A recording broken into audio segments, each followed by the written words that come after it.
Yeah, I need to.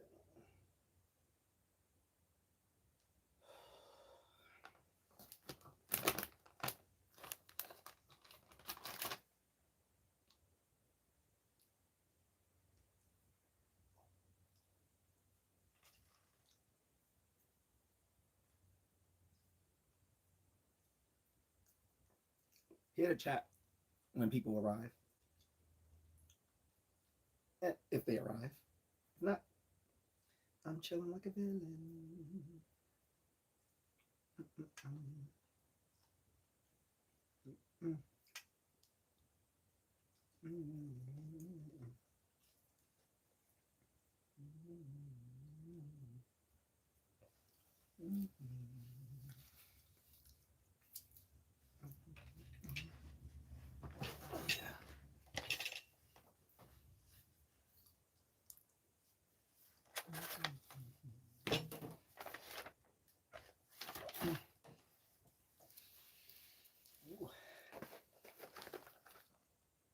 So I had to get candy this time. Sorry. I still have my fruit snacks, but I had to get a little candy. The Sour Patch Kids.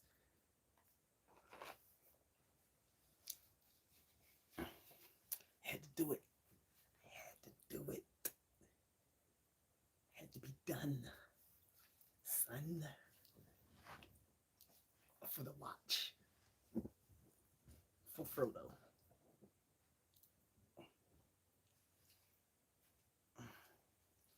For the Empire. Hey Tina, what's up? How you been?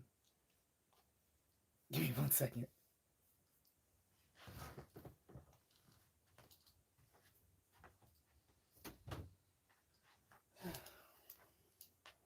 Listen up! Critics and audiences are raving about Masters of the Universe. Masters delivers. Hell yeah. It's a cosmic blast. Whoops. Let him do his thing. The first. A great blockbuster of this summer. Does it feel good? Strawberry kiwi ginger ale. Never had this before. I'm just trying it. It's all right.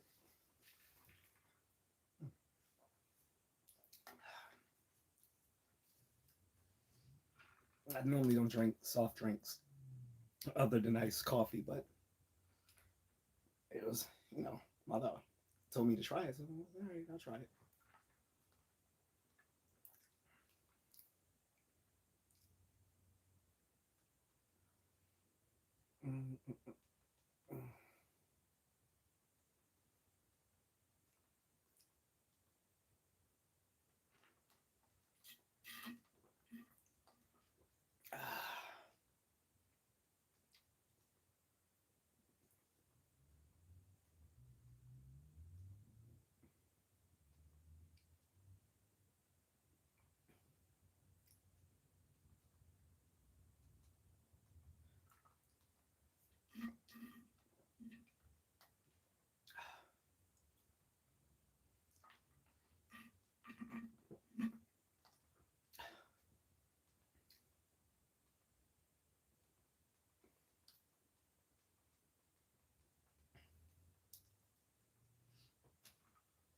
Professor Terence Tao is the equivalent of a rock star in mathematics.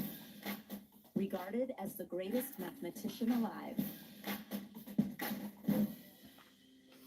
As long as I can remember, I have always loved numbers and puzzles and patterns. I don't know about the Sometimes greatest because of the way it's mathematician alive. taught, the innate mathematical ability. Oh, doesn't alive. feel Okay. connected Yeah, to alive. the way I we learn thought math. they meant ever. My But bad. Yeah. I think we all Alive, have an innate yeah, ability okay. for mathematics. Today, as we face an increasingly complex threat environment, we apply the lessons from 82 years ago, learned on these beaches. Strong allies, each fully committed to doing their part, win wars. In the years since these beaches, much of the West, in some places, in some quarters, and in some capitals, grew comfortable. I'm chilling, We but forgot. I'll talk at the Freedom same is time. not I'm just this is We something forgot new I've been trying this week that where I peace just is watch not TV and wished into answer being, it questions is as bought people with purpose, bring in with honor, questions. So. and with strength. The men who landed on these beaches knew this. The question we ask ourselves is, do we? It's past time we remember what they knew. Their legacy demands far more than quiet reflection. It requires our active vigilance. Sadly, today, different European beaches are stormed by different dangerous ideologies. Beaches in Spain, in Italy, in Greece, and Bulgaria, boats and men arrive. When will European capitals do something about that invasion? Or is it too late? I pray not, and I believe not.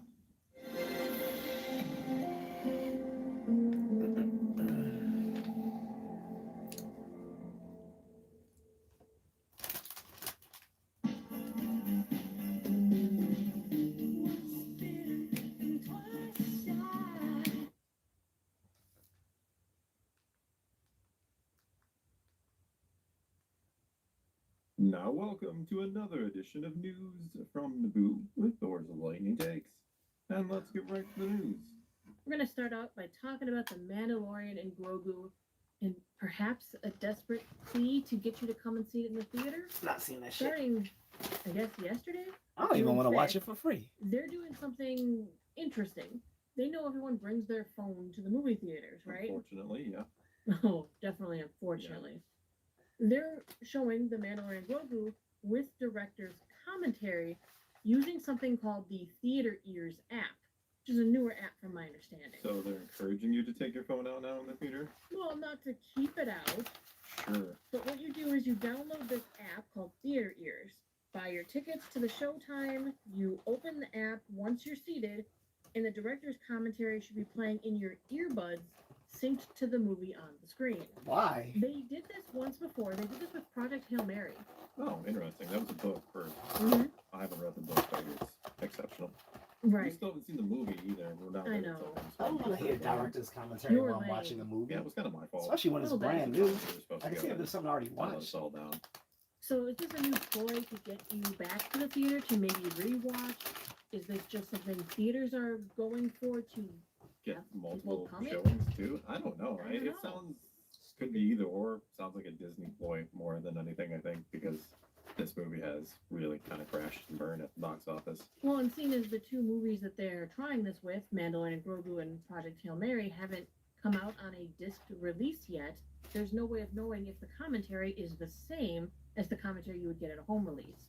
Yeah, I wonder if this is going to be... I mean, I'm Mhm. assuming both will get put out on disc because they still do that. Yes. I wonder if these will be on there or not. They used to. I mean, back in the day, I feel like DVDs and even the early days of Blu-rays, they like loaded you up with bonus features. Oh, They yeah. don't really do that Secret anymore. features, too, that you could find if you Yeah, went you through the could, right yeah. spots in the menu. Yeah.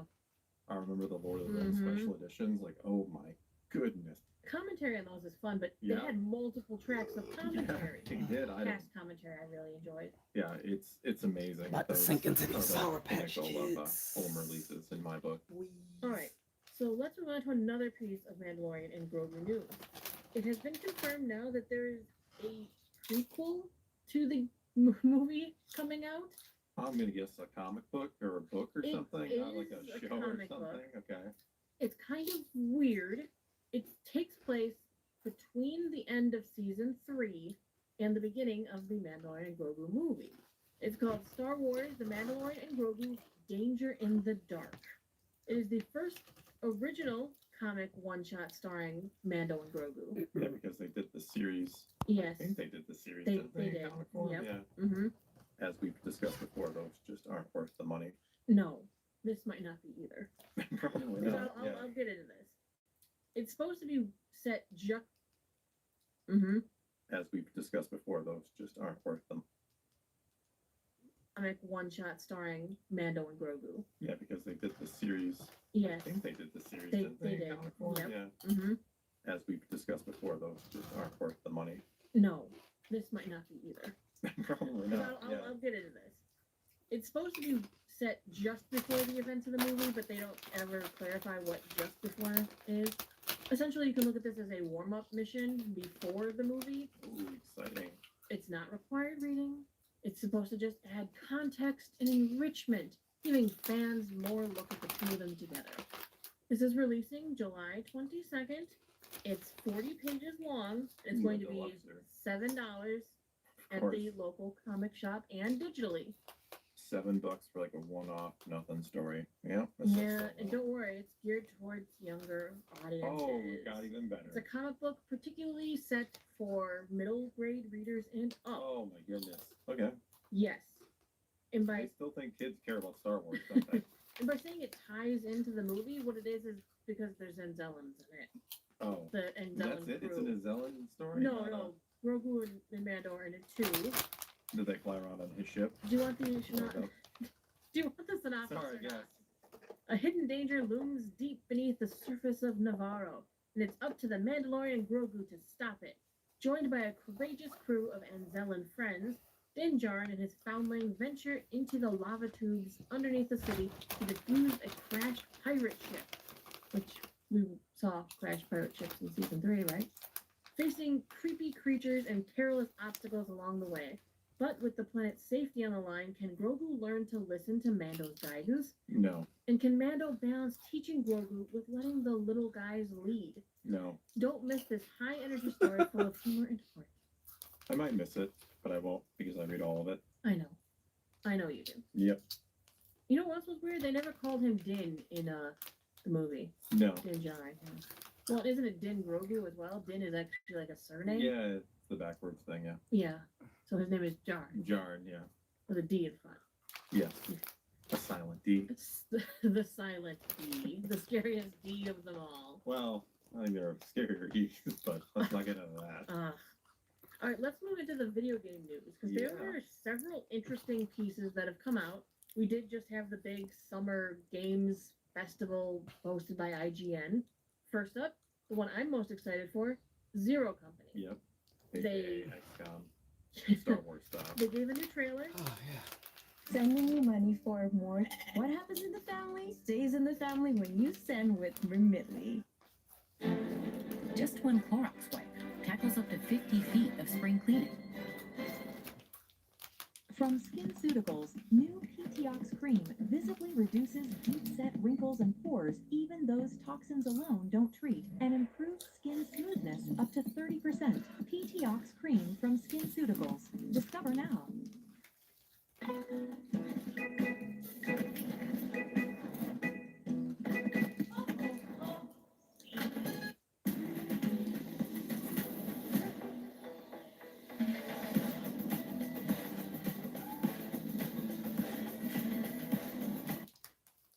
It looks good. It Yeah. looks great. I like tactic-based games like Yeah, this. yeah. So I mean, I haven't played many of them recently, but if Mhm. it's like a Final Fantasy Tactics, but Star Wars Yeah. kind of thing, I'm all for it. I'm there for it. It is set to release August 27th on PS5, Xbox Series X and S, as well as the PC. The game standard edition is going to be $50 on PC, $60 on PlayStation and Xbox. But you can get your pre-order on. You get an access to a crystalline astromech cosmetic pack. And allegedly, because this was a rumor that came out the day before, but I haven't seen it confirmed. Allegedly, there's a deluxe edition that's going to be $10 more, but there's no word on what it comes with. It's rumored to You be would think they digital would've only, launched that, but, yeah. and also that standard edition can upgrade to deluxe. Also, Anakin was in the trailer at the very end. Of the Heck yeah, gameplay he trailer. was. Yeah, looks good. I'm all for it. I'm excited to play this. I like that death matters in this game. We've talked about it Yeah. before, but they showcased it in the trailer that if you lose yeah. a member of your team, he's gone. What if you like lose your whole team? There's things that you can do. They say there's mercenaries you can hire. You literally could okay. lose your whole team and have to This ain't Zero have to Company get anymore. a new team. Yeah. It's a kind of exciting in that respect. Next up, Star Wars Galactic Racer got a quote-unquote story trailer. Yeah. I guess you could call it a story Mm. trailer. I'm not into racing games just in general, so I'm sorry I'm not super hyped for it. It is looked really good, actually. Like the graphically, Tatooine yes. Boon to Eve looking. I don't know if it is still the Boon to Eve classic, but I it think it looks is. like the track from Yeah. Phantom Menace. It comes out on October 6th for Xbox Series X and S, PlayStation 5, and PC. I'll be playing it. Really? Excuse them what? You seem surprised by that. There's other things to play that aren't a racing game. Well, sure, you don't I'm have sorry, I to. just don't have respect for. I just No never- respect. Wow, that's a harsh I'm word. not into racing games. That's I'm not fine. into car chases and movies. These things are all connected, aren't they? Sort of, yeah. All right. Last bit of news that I found interesting: Paramount Skydance has a game studio. I didn't know that. Paramount Games. It's a thing because they were buying Warner Brothers Discovery. They want to become a new, like, core pillar game studio. And because they bought Warner Discovery, they have that option because they gained access to things like, I don't know, Ninja Turtles, Avatar stuff, SpongeBob. Avatar stuff. Which Avatar? I don't The know. blue people or No. the elementalists? No, What? airbenders. Well, I just. They're benders. Yeah, you know what I meant. But Variety confirmed that they not only have the Marvel 1943 Rise of Hydra, but there is an untitled Star Wars game that they made, or are making, you could say, in collaboration with Lucasfilm. Okay, do we know anything about it? Not a thing. Okay. They first announced their new AAA title at GamesCon. I'm going to call it that. I think it's just Indie Games Festival something, independent. I don't know. But they announced it yesterday, and it was Ninja Turtles: The Last Ronin game based on the comic series. Here's a Which I've concept. not read, but it looked cool. I mean, the Make trailer a was Star kinda- Wars game based was off what it the was. It original was what it was, but trilogy. it sounds cool. Mm-hmm. I like the Ninja Turtles. I know you. Then do. make I'm not one. like a Make, huge fan of then them. make one based They off were the like the prequels. last thing that kind of came out when I was like a kid. That's a thought. You know what I mean? Then I kind of That's a was thought. like 12 or something when the show or cartoon was on. Maybe I a know little they did younger. it So in it was the like the 80s and last 90s, like but kind of you can cartoon that I redo it. got into. At my kindergarten, everyone played Ninja Turtles at recess. That Yeah. was what you played. And so you get a group. Maybe a little younger. So it was like the last like kind of cartoon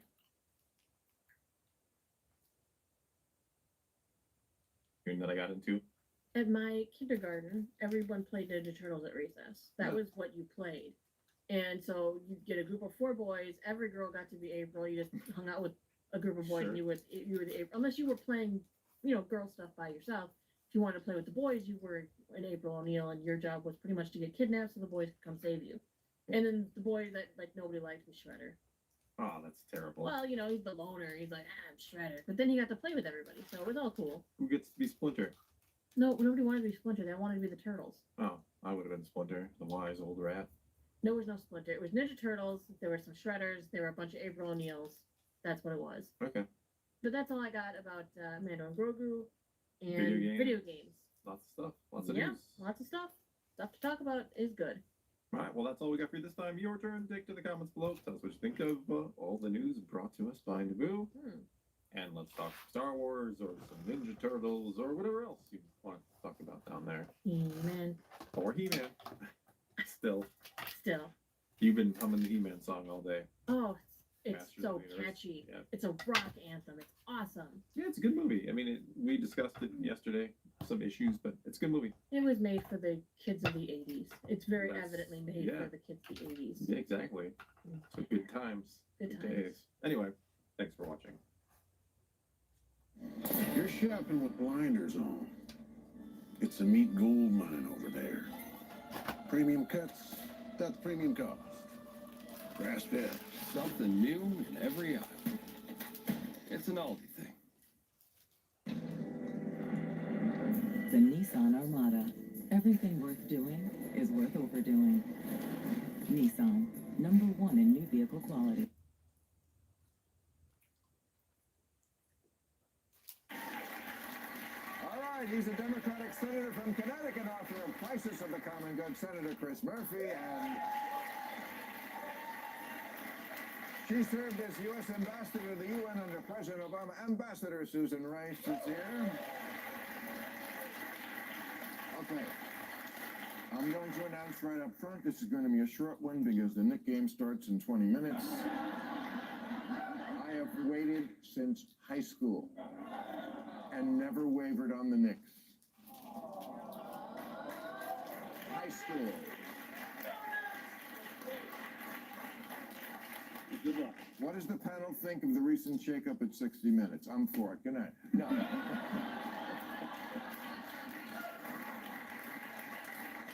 I'll let you. What do you think of the shakeup at 60 Minutes? Big controversy. Yeah, I mean, listen, you're watching a censorship state be created. Trump is using the powers that he has available as president of the United States to install only friendly ownership at the big media companies. He's using regulatory powers to punish people who oppose him. I guess it's fascinating to me that, like, all our big institutions have kind of let us down, right? From academia to the corporate world to big media, they've all folded in with him. And yet we're like 5 months away from an election, and we might pull off a free and fair election. It's kind of astounding that the people of this country, even as the corruption of our democracy happens in media, in the corporate world, in and around Donald Trump's inner circle, the people just decided they're hanging on to this democracy. That's a big chart that you just made. That 60 Minutes itself and CBS itself is now completely MAGA. I don't see it that way. Completely MAGA. Well, that's kind of what you said. But he is clearly intent on installing people who will tell his story, of course, and will keep his critics off the air. But let me ask you this question. I watch 60 Minutes every week. I've had since I was a kid. If I didn't hear all the buzz in the media, if I didn't read about it all the time, would I ever notice that it was any different? I don't think I would.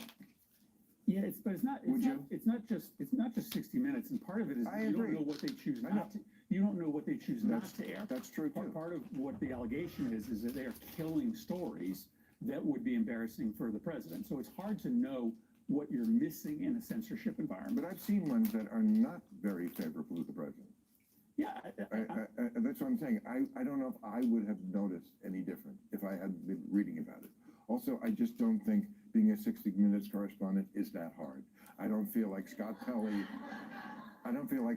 was a national treasure. Companies change hands all the time. I never liked them, sorry, I just never did. Companies change hands. People bring in their own people, their new ownership. You know, just because something changes doesn't mean. I feel like we see everything through such a partisan lens. Oh my God, 60 Minutes has a new cast. So does Saturday Night Live. Well, it's not just 60 Minutes, right? I mean, they took down his chief late night critic. CBS News at 6:30 does sound and feel different. Trust so me, this is not just about 60 Minutes. I feel it too. Yeah. Okay. So I'm part of it. I get it. But we're just talking about 60 Minutes now. But yes, I agree. He's a danger to media. He's a danger to freedom of speech. But just 60 Minutes, I don't know. I mean, and I'm not going to make that decision until I see a smoking gun, like something like, oh wow, you know, now we're you know, tick tick tick, Candace Owens and Alex Jones on 60 Minutes. But they're always going to maintain a veneer of objectivity, right? The good ones who are trying to carefully transition a country from democracy to autocracy don't do it overnight, right? It is methodical that over time you feel like you don't have the space to criticize, and if you are going to put forth the administration's propaganda, you get an elevated seat at the table. So that doesn't just turn on a dime. That is a project that authoritarians or would-be authoritarians. When I see actual evidence of that, I'll be on your side. What is your reaction to Bernie Sanders' plan for the public to own 50% of the equity of top AI companies? Speaking of AI, wait a second. Bernie Sanders has a plan. I'm just learning about this. For the public to own 50% of the equity of top AI companies. Well, if AI is going to have all the money, I want a little piece. But this is an interesting issue. Apparently, Sam Altman has proposed an idea to the administration that they take an equity share in the large AI companies. Strange. You had Vice President Pence on earlier talking about how it's the antithesis of conservatism for the government to be taking stakes in companies, which they are, rare earths and chip companies and the like. I mean, this is a brand new thing, and Bernie didn't actually wasn't the first to get it done. Right. It was Donald Trump, who's now taking huge stakes in major companies. I think it's among major politicians, the biggest crossover is between Trump voters and Bernie voters. There is a big crossover there. They definitely had kind of the same issue, certainly when Trump ran the first time. And on that issue, there is enormous left-right crossover. Yes. Right? The belief that these AI companies have become too powerful, the belief that government has done nothing to protect people from AI and social media. There is absolutely a right-left alignment on taking on these companies and protecting jobs. What are your thoughts on the $1.5 trillion defense budget? Oh, I'd throw them a new asshole about that one. Proposed by the Trump administration. Do we need a defense budget that big? No. I just said it about like it's buying fighter jets in the age of drones. I mean, it's just ridiculous. It's a crazy big proposal, and we're not spending it the right way. We have a military that is not constructed for the world in which we're living. And that's the big thing that has to change. The whole nature of our warfighting enterprise has to catch up to the technology of the day. It's not free money. I mean, that's either borrowed money or that's money that could be going to building new schools or to helping people afford health care. It's just a choice you make. Do you support Trump's efforts to make daylight savings permanent? Hell yeah. Isn't my thing about him. He is a genius at picking out these little issues where he picks up like 1% of the voting, and that adds up on election day. No taxes on tips. Oh, great, like that. Meek Mill's out of jail, I mean, it's just all these little things, and this is the latest one. I had a special assistant when I was in the White House, wonderful guy, who is very much a Democrat, but he probably is a single issue voter on this one issue of daylight saving time. And he is probably cheering as we speak. Yeah. Is it okay if I don't care? It is absolutely okay. All right. I do care about the Knicks. Thank you very much, everybody.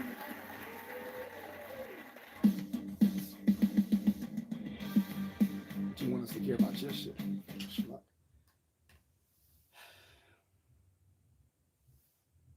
Hate Democrats.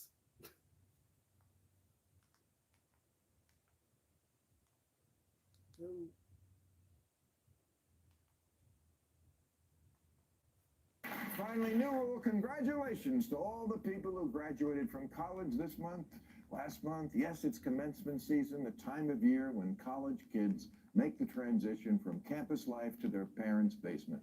And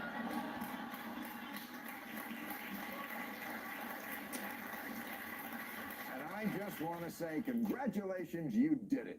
And by it, I mean had your first lesbian kiss. As for the degree you just got, that's a little more complicated. There was a lot of booing at the commencement ceremonies this year, which is weird because you know how hard it is to make bombing at a graduation speech? All you have to do is give a little pep talk, tell a joke about college debt, and lie about how anything is possible. But this year, speakers did not read the room. Hey, geniuses, maybe don't mention AI to the people whose future jobs it's about to take. Artificial intelligence is the next industrial revolution. The question is whether you will help shape artificial intelligence. We do not know. AI is rewriting production as we sit here.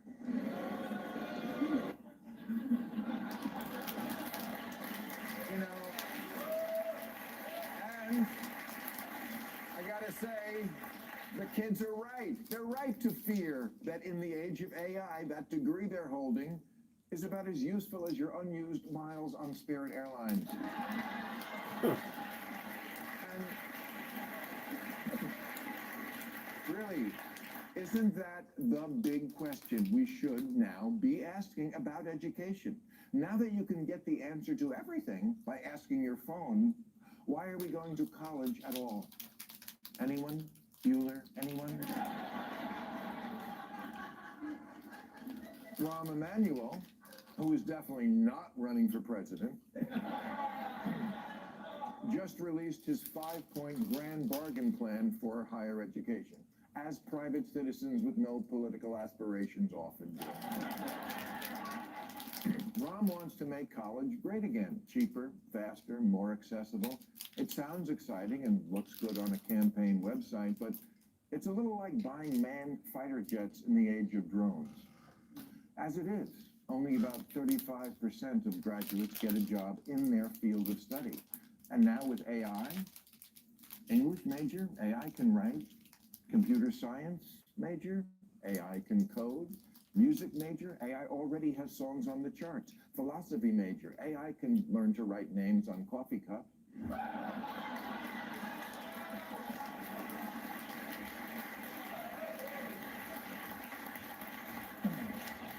You know, I have a And it's philosophy not degree. like I never college did. was doing such a I was never a bang-up job barista. before Google Gemini came along.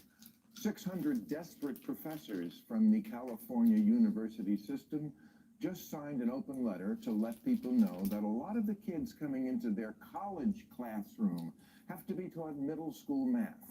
Sadly, today, many young people cannot locate on a map the countries we're bombing.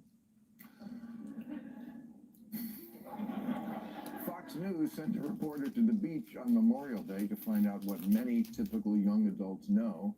Nothing.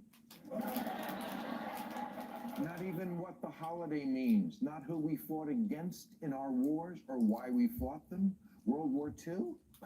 That might have been against Vietnam. The level of basic shit these kids are let out of high school not knowing, like the country we gained our independence from? Who could know that? Oh, they know who knows. Yeah. Why bother learning with context when ChatGPT can not only just tell me the answer, but also compliment me for asking such an astute question?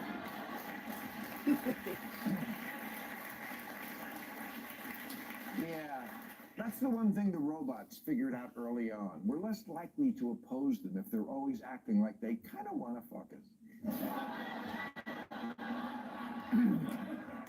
You know, it's so easy to get seduced by technology. I remember a teacher once scolding me for using a calculator, saying I should learn math because you're not always going to have your calculator walking around in the real world.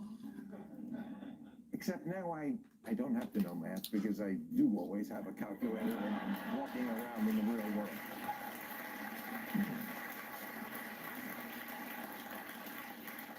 So fuck you, Mr. Vanderholt.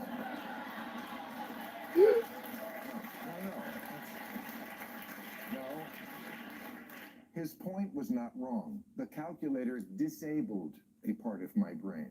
Look, we all want the good parts of AI, solving medical mysteries, figuring out clean energy, but the vast majority of us will never use it for that. For us, it's a lobotomy with a monthly fee. We're not using it to cure cancer. We're using it because we forgot how to make toast.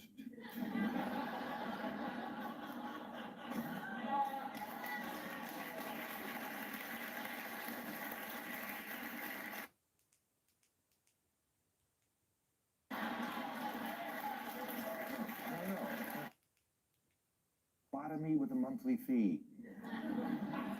We're not using it to cure cancer. We're using it because we forgot how to make toast.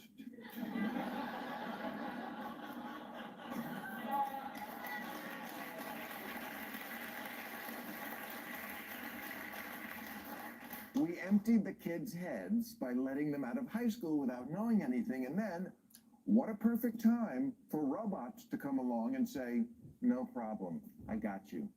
I'm your brain now. That is one big grand experiment we're running here. Can humans survive if we completely outsource our brains to something that does all our thinking? Like Jill Biden used to do for Joe?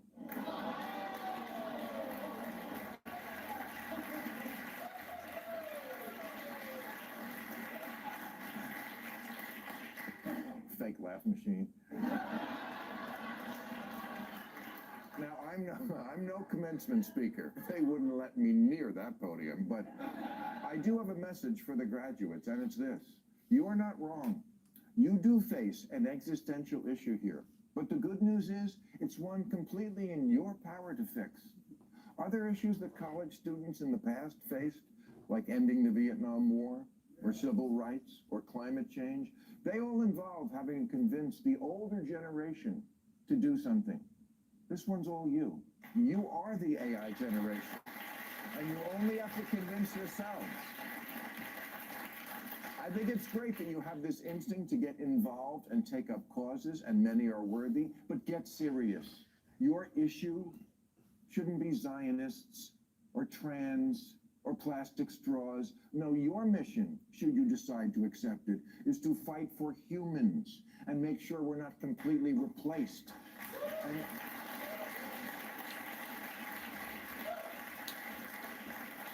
And you can't do it if you're hopelessly dependent on the thing that's replacing you. 90% of today's college students admit they've used AI academically, and 73% of the faculty say they've had to deal with AI integrity issues, formerly known as cheating. Maybe the commencement speaker should be booing you. AI has made college one big robot circle jerk where students use AI to write papers and professors use AI to grade them. Okay, can you see in this equation who has been completely cut out? The humans. It's the human kids. This is your issue. Fight for the humans.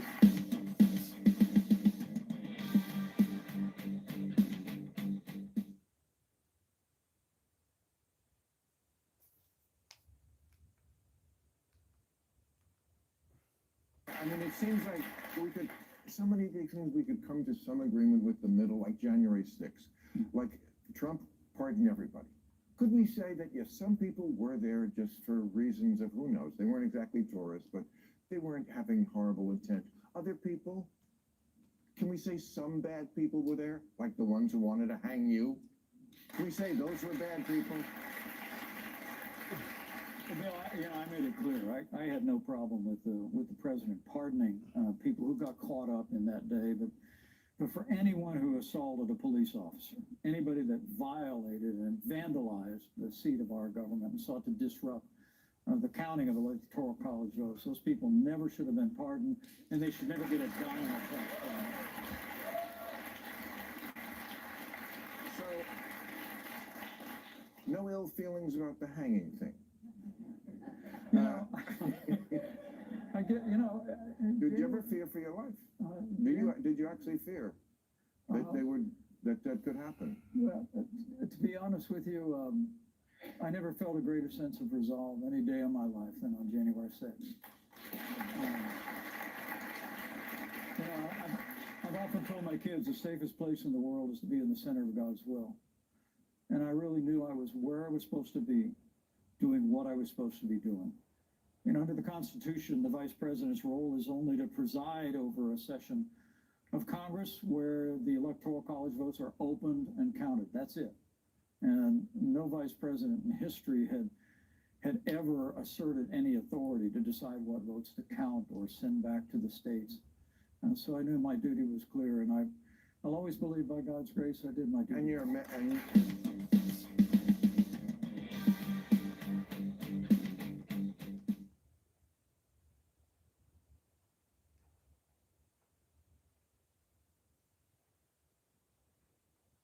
Bet you're watching videos with your phone leaned up against whatever's next, right? Nope. The angle's always wrong. It keeps sliding, and one hand is... Watch it on the TV. Like a normal fucking person.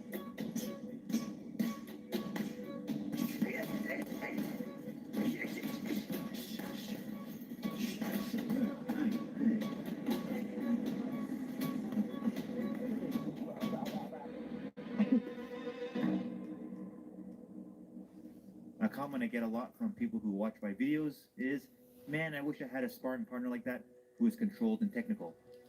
All the guys at my gym try to knock my head off and I go home with headaches. When you spar hard, you rely on only your best moves that you're already comfortable with.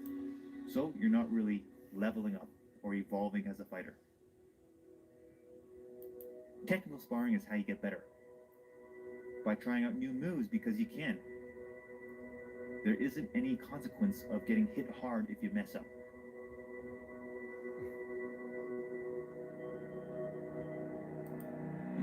It's Jeff Chan here, and you're watching What You Can Expect If You Attend a Future Retreat with me. These retreats are for all levels. Whether you are new or experienced, I trust whatever I teach is basic enough for any beginner to understand and get good at with time and practice. And at the same time, the stuff I teach is very Jeff, and different from what you learn at your classic gym, so that the experienced guys will also learn something new. So watch. Herman might not throw a hook, but for the purpose of the field, he's going to throw a hook after I kick him. Bang. Make sense, guys? So even if he doesn't throw a hook, I'm still out here. And now he thinks, oh, he's back out of range, but really, I'm ready to go back in. But if I stay in to kick, now I'm gonna get hit. At these retreats, and in general, your sparring is safe. If you're looking for hard sparring, then maybe this retreat is not for you. What you are watching here is my 14th retreat, where I co-hosted with Professor Jordan Pressinger from Jordan Teaches Jiu-Jitsu. So what can you expect at a retreat? We will be training 2 times a day, every day, for 7 days straight. BJJ in the morning, taught by Jordan, and striking in the evening, taught by me. Each session consists of technique, drill, every day for 7 days straight. BJJ in the morning, taught by Jordan, and striking in the evening, taught by me. Each session consists of technique, drills, and technical/controlled sparring.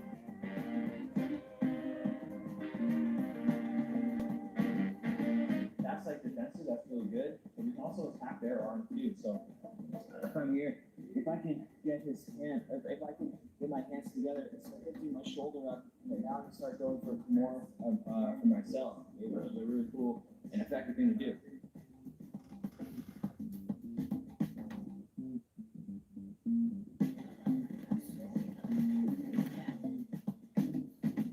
In between sessions, some of us like to hit some strength conditioning for more work.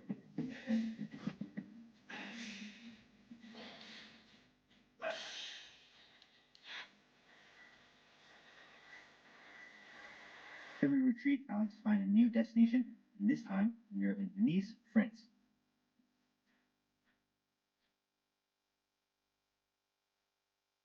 But what I love the most about retreats is meeting other passionate martial artists all around the world. After every retreat, I make lifelong friendships. Outside training hours, we all go hang out as a group and explore the beautiful area, and some like to go on their own, which is also okay.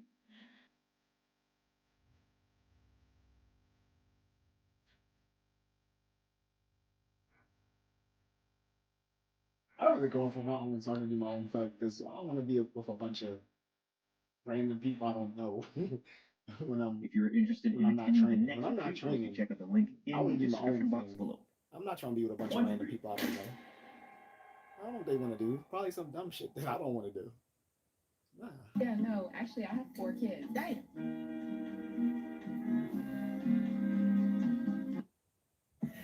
Every generation has its obsession. I love you so much. Oh, that's where that clip comes from. From that movie. Caesar Milan, turn your dog into a super ager. Sardines. 9. Bone broth. 10. Raw eggs blend.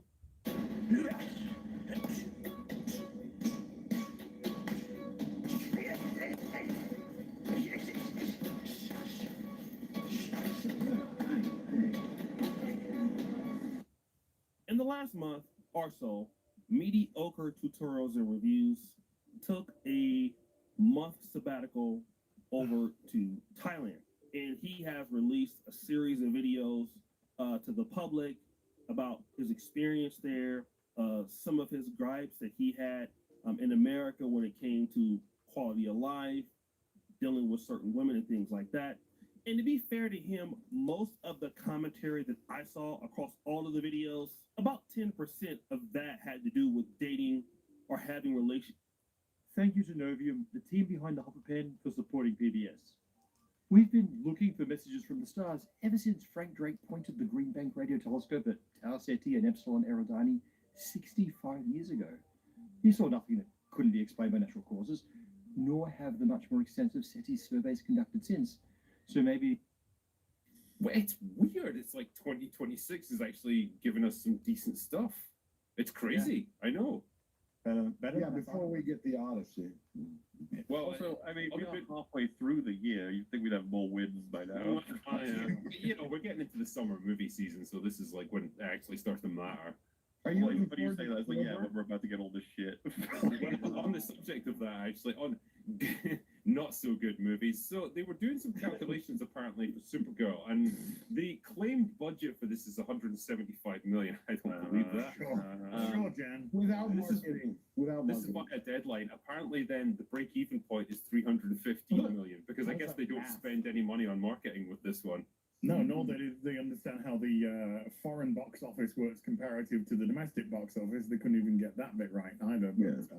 Yeah, it's maybe what 5 percentage points each way, but like generally, if there's an even split, then they'll balance out. So it's less of an issue there, but it's more like you have to account for the marketing, which say we're gonna go with what they say here. The budget is 175 million, right? They're gonna spend another 75, 80 million at least on marketing, which So then means you're probably gonna be talking a $500 million break-even point at least. No way And it's that's gonna gonna be make that. conservative. No, it's not. It's not going to go anywhere. Especially with Alcock joining the Rachel Zegler School of Public Oh Speaking.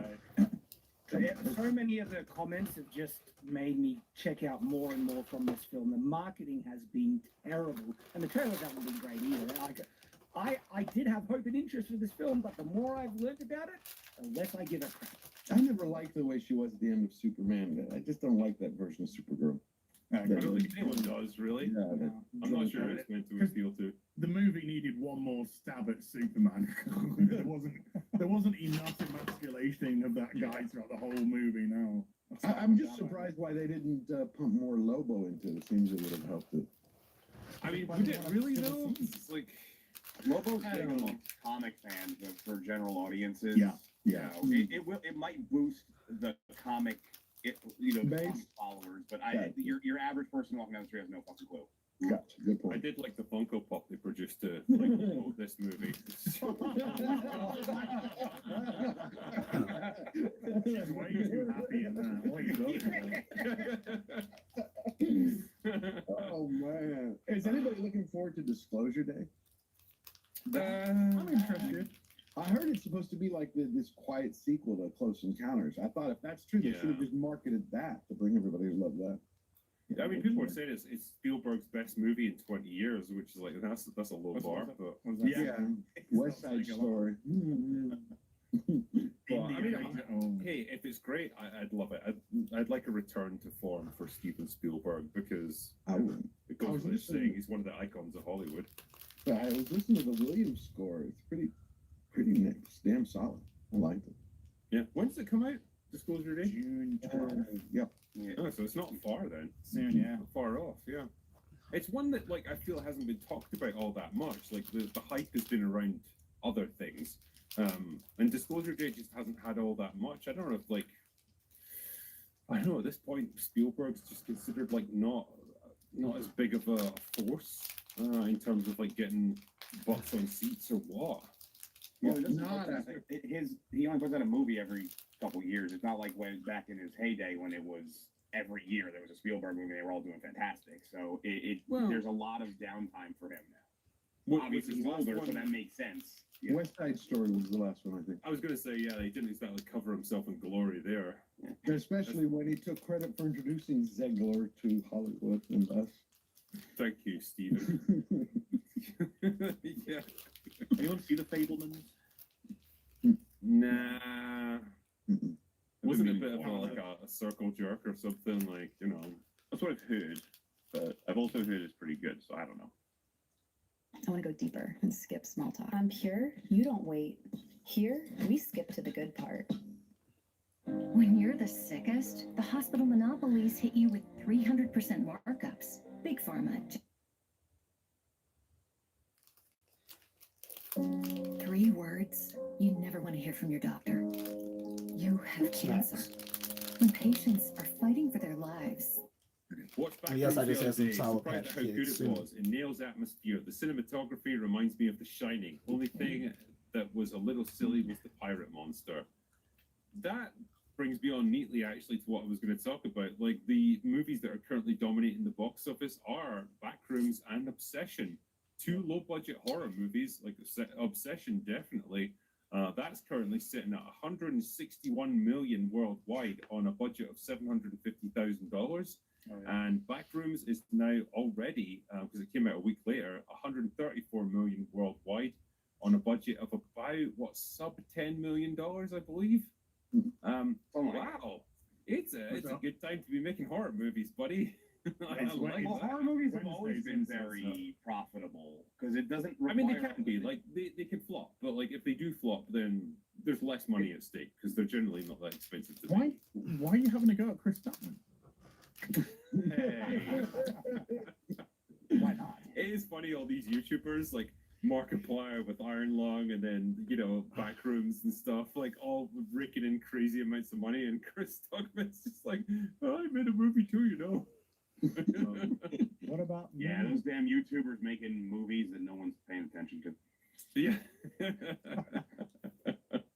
So, like in a theatrical sense, like when it's when you're releasing it in theaters, like it's all on the line, and you have to make money because then it becomes like an actual enterprise where it's expected to perform. Particularly if you've got like production companies behind you or distributors behind you, they want a cut of that, and it has to do well.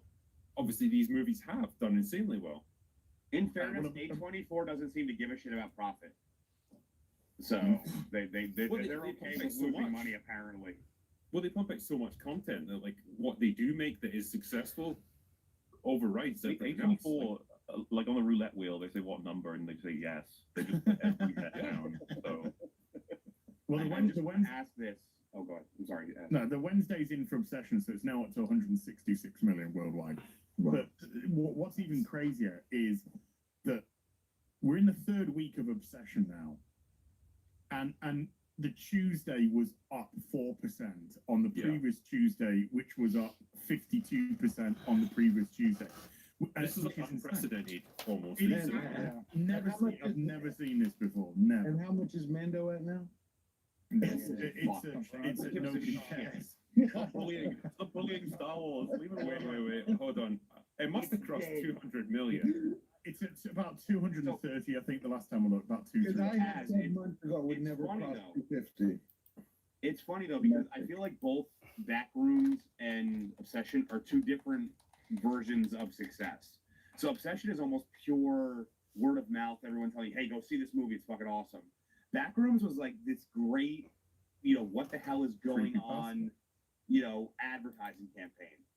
And it got me to go in. I mean, I might be the only, I know Mulder there's more than that. It was creepypasta, and then it became like a video I meant more for normies like me, who didn't really know much about Very Backrooms lore. Well, Backrooms is a more outlandish concept, whereas Obsession is something you can wrap your head around pretty quickly and easily. But like both are interesting in their own way. Like obviously, Backrooms required a bigger budget because you're showing a lot more in terms of the visual effects and stuff and the world that they're inhabiting, but not so much more that like you push the budget to crazy levels, because horror movies generally can get away with a lot more than other movies can. Did anyone here like Backrooms more than Obsession? I didn't like Backrooms.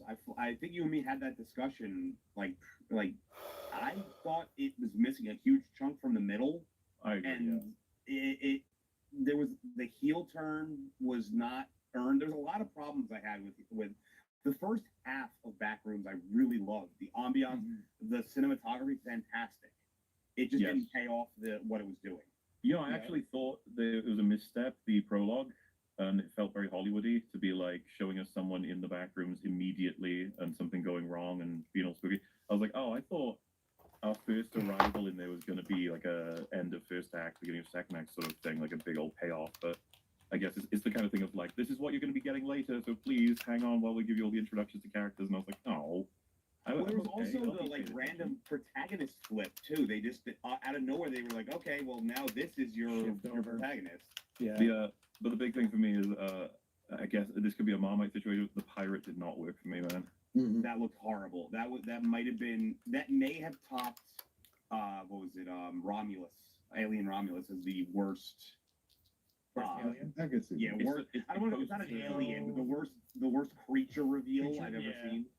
It's supposed to evoke like an uncanny replication of his worst insecurities and fears with the setup they do earlier, but at the same time I was just like, yeah, but it looks like an awkward puppet. I'm sorry. There's something about it that presented this spookiness or any sort of fright to it. The moment you see it, it's like, oh, all right, well, I don't Well, care dude, now. it didn't help that you can like push it over and break its Right. leg, and You it just goes kick like, it's got a wooden peg. All you do is just break its damn leg and let it crawl and Yeah. just easily walk away. Like, okay, I don't even have to run away from this thing. So which would you like better, weapons or this? Weapons? Yeah. I prefer Remember weapons. last year- Back Weapons remember over last year, back like- rooms. But I have Yeah. issues with I have issues with weapons too, though. Oh, okay. Backrooms had, like I said, the first half of Backrooms, it did everything right for the first half, in my opinion, and then it was just this weird flip at the halfway point. A missing section, or at minimum they had to backtrack Well, and you know- explain it a little bit. You know, when they were with the three of them were searching deeper into the back, that's when I was like maximum investment. And I was like, yeah, Yes. we're getting all of it now. You get a major payoff, a really great exploration of the back rooms, and then it stops. And I was like, oh no, I want more. I was like, no. It's like 15, 20 minutes were just removed from the movie. It just felt weird. It's weird when you see a movie that does that at the halfway point, just flips the script and it doesn't work. Well, I mean, it's kind of weirdly sort of tangent off on that. What kind of annoys me is that, we're discussing Backrooms Obsession and two movies that have been infinitely successful and clearly more audiences need to go see. And yet, we've still got Mando and Grogu with 4,300 theaters. And it's Wednesday's in now. It did 1.9 million. The thing is dying a death. It's when you're Disney, you can hold distributors to ransom, basically. Well, so you this is have to exactly, and it's averaging now $443 a theater. Wow. Which means that that's not even going to pay the fucking bills for that. And if those if those theaters could be allocated to the other movies to get more people to go see Obsession or Backrooms, they're not doing theaters any favors here whatsoever. Yeah. Are they not? Are some theater chains not pushing Mando and Grogu out of IMAX? So Yeah. It's being knocked out of IMAX for something. I can't Well, remember. I saw He-Man. He-Man I saw He-Man in IMAX. He-Man, that was it. Yeah, it was He-Man. Well, sorry, Masters of the Universe. So they didn't want Masters to of the Universe. Me too. Yep. Yeah. But the theaters, when I saw Obsession and Backrooms, I mean, we're practically filled to the last seat, and I mean, I think there was more noise in the Obsession theater that I was in, with people just reacting to things that were happening in the movie, of course, than in Backrooms, which is fine. I don't want to say that gauges how successful or how good a movie is, but I think maybe the sake of it being a horror or suspense or thriller type of genre, that does maybe provide some sort of enticement for the people in the audience watching it and just being kind of sucked into how good it is, especially with Obsession, because I think Obsession is a better movie than Backrooms is. I agree.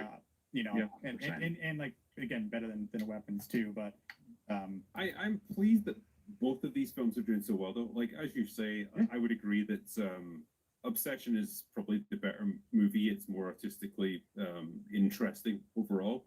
But like, they're both quite decent horror films in their own right. They're both movies that are doing quite interesting things, whether it's through the cinematography or the performances, or just making the most of a pretty limited budget. And that is like what I think we just desperately need to see way more of in Hollywood.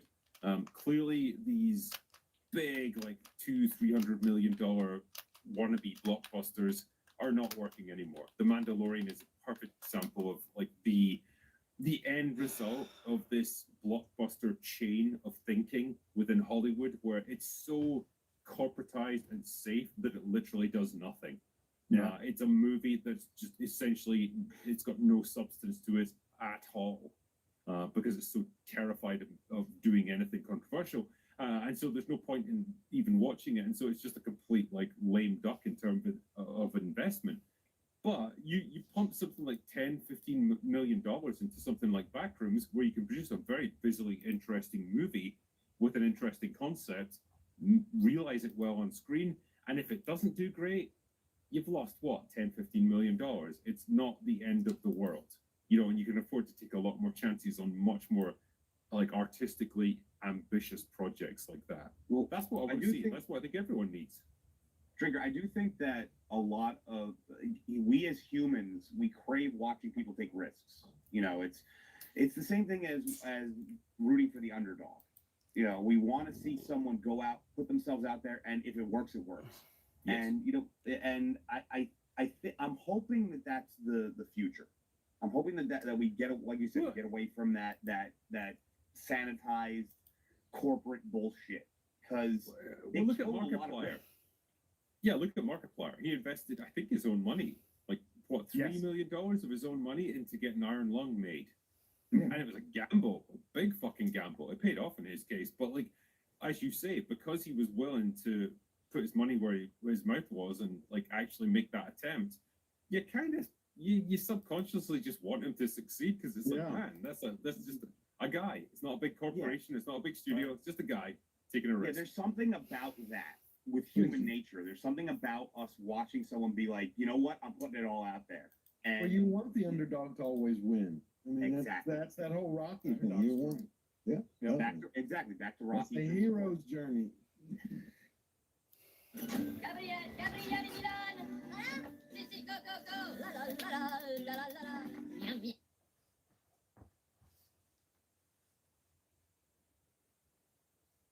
Meet the One Fast Cat exercise wheel for high energy cats. It provides a safe and fun outlet for excess energy, allowing your cat to run freely within the safety of your home. Say goodbye to unwanted and destructive behaviors and watch your cat. I ain't doing that shit. They can go outside. Yo, what's the backstory behind you and Dr. Dre's security guard? I heard y'all got into it, right? Who told you? Who is it? Who's your source? Damn. Well, no one knows this story. So there was Dre, we cool now. You got too much money. All right, listen. This is what happened. This is crazy, bro. And it's such a weird story. I gotta go ahead and tell it. So listen, we were at a place called Larry Parker's back in the day. And this is wild. Larry Parker's was a 24-hour diner in Beverly Hills. So if you were 18, 19, not old enough to get into the clubs just yet, or didn't have whatever, this is where we would hang out all the night. Or you would go to the club and then go here and hang out all night. I would bring dominoes and shit and sit out front and challenge to play for money. Like this I would do this shit for years.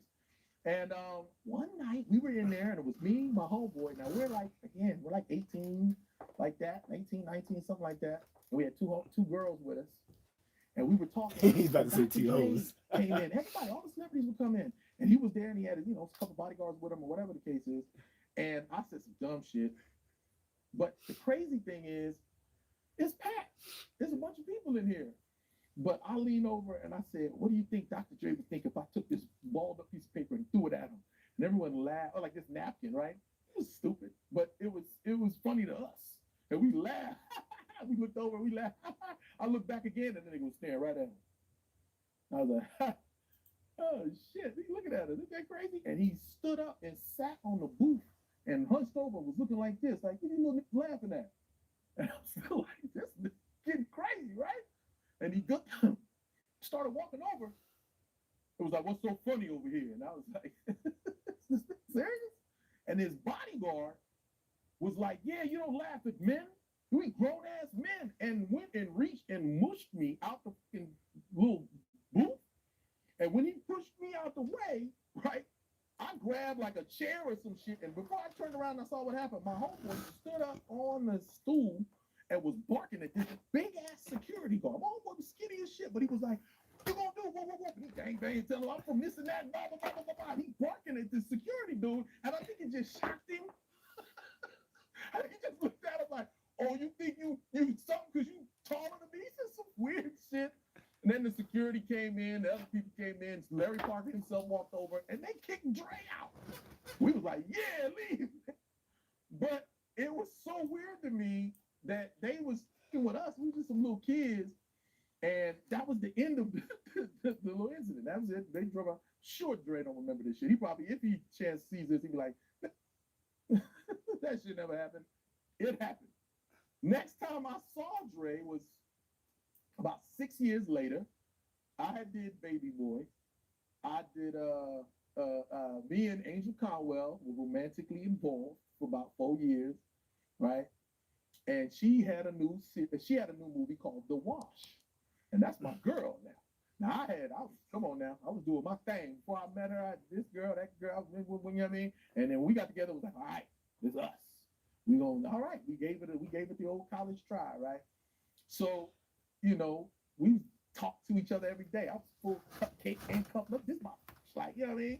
And she was bad, man. She was a video girl. So she was, when she had to go work and do her thing, she dressed a certain way. I'm coming too. Where you going? That type of shit.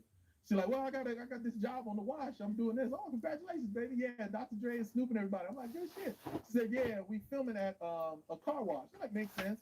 And she said, in the dressing room is a hotel right next to the car wash. I said, let me get my shit. When do we go? And, you know, I'll drive. You know what I'm saying? So I remember driving her and getting there. I'm just chilling in the hotel room, you know, like, this is okay, you know. All right, baby, I'm going to hair and makeup. All right, baby, bye. And she leaves and go, boom, boom. And then a knock on the door. Boom, boom, boom. I open it up, it's Dre. I'm thinking to myself, like, you're like, oh, is Angel here? Like, nah, homie, she on set or something. I think she getting a mail. Oh, all right, cool. He walked off. And I'm just thinking, full circle moment to me. I'm like, you know, he had no idea that it was me and it had been 6 years ago and none of that shit, because we never talked about that. And I know the comedian Pierre, I've seen him talk about this a couple times. Then I worked with him last year and he had me dying laughing. Like, your ass, everywhere she was, I was supposed to be her girlfriend in the movie. And every time I looked up, you was right there, looking like Sweet Pea the Baby Boy. Looking, how many times y'all gonna do this take? Like, we didn't get to kiss, hug, or nothing. I said, I probably was a bit much. I was a bit much. I probably would have been cool if it didn't show up at the door, though. Like, come on now. I would just show up on the first day, let these niggas know what it is, and then I'll see you when I see you, baby. But nah, knocking on the door like, nah, y'all could have talked about whatever you wanted to talk about on set, homeboy. But Dre cool as shit, though, man. I've been in his studios hell of times. I also do music. Shout out to Bernard Edwards Jr., a.k.a. Focus, dot. If you know, you know. We did an album together. We do music. We still tight as shit till then. I know when Dre won that the beat settlement, when they gave me that $1 billion, I was in the studio that day. And I remember me and him was kind of just, yeah, Omar's here, that type of shit. Like, yeah, what's up, man? Cool. But that day he signed that $1 billion, I said, hey, man, congratulations on that $1 billion. Pick me up. Tightest bear hug ever. Like, we homeboys that grew up together. I was like, unless you sharing the money, put me the down. But that's a solid dude, man. You know, he's done a lot for the culture. He got some cool shit coming up too that I heard through the grapevine, but I let him tell it. Dr. Dre. This nigga funny.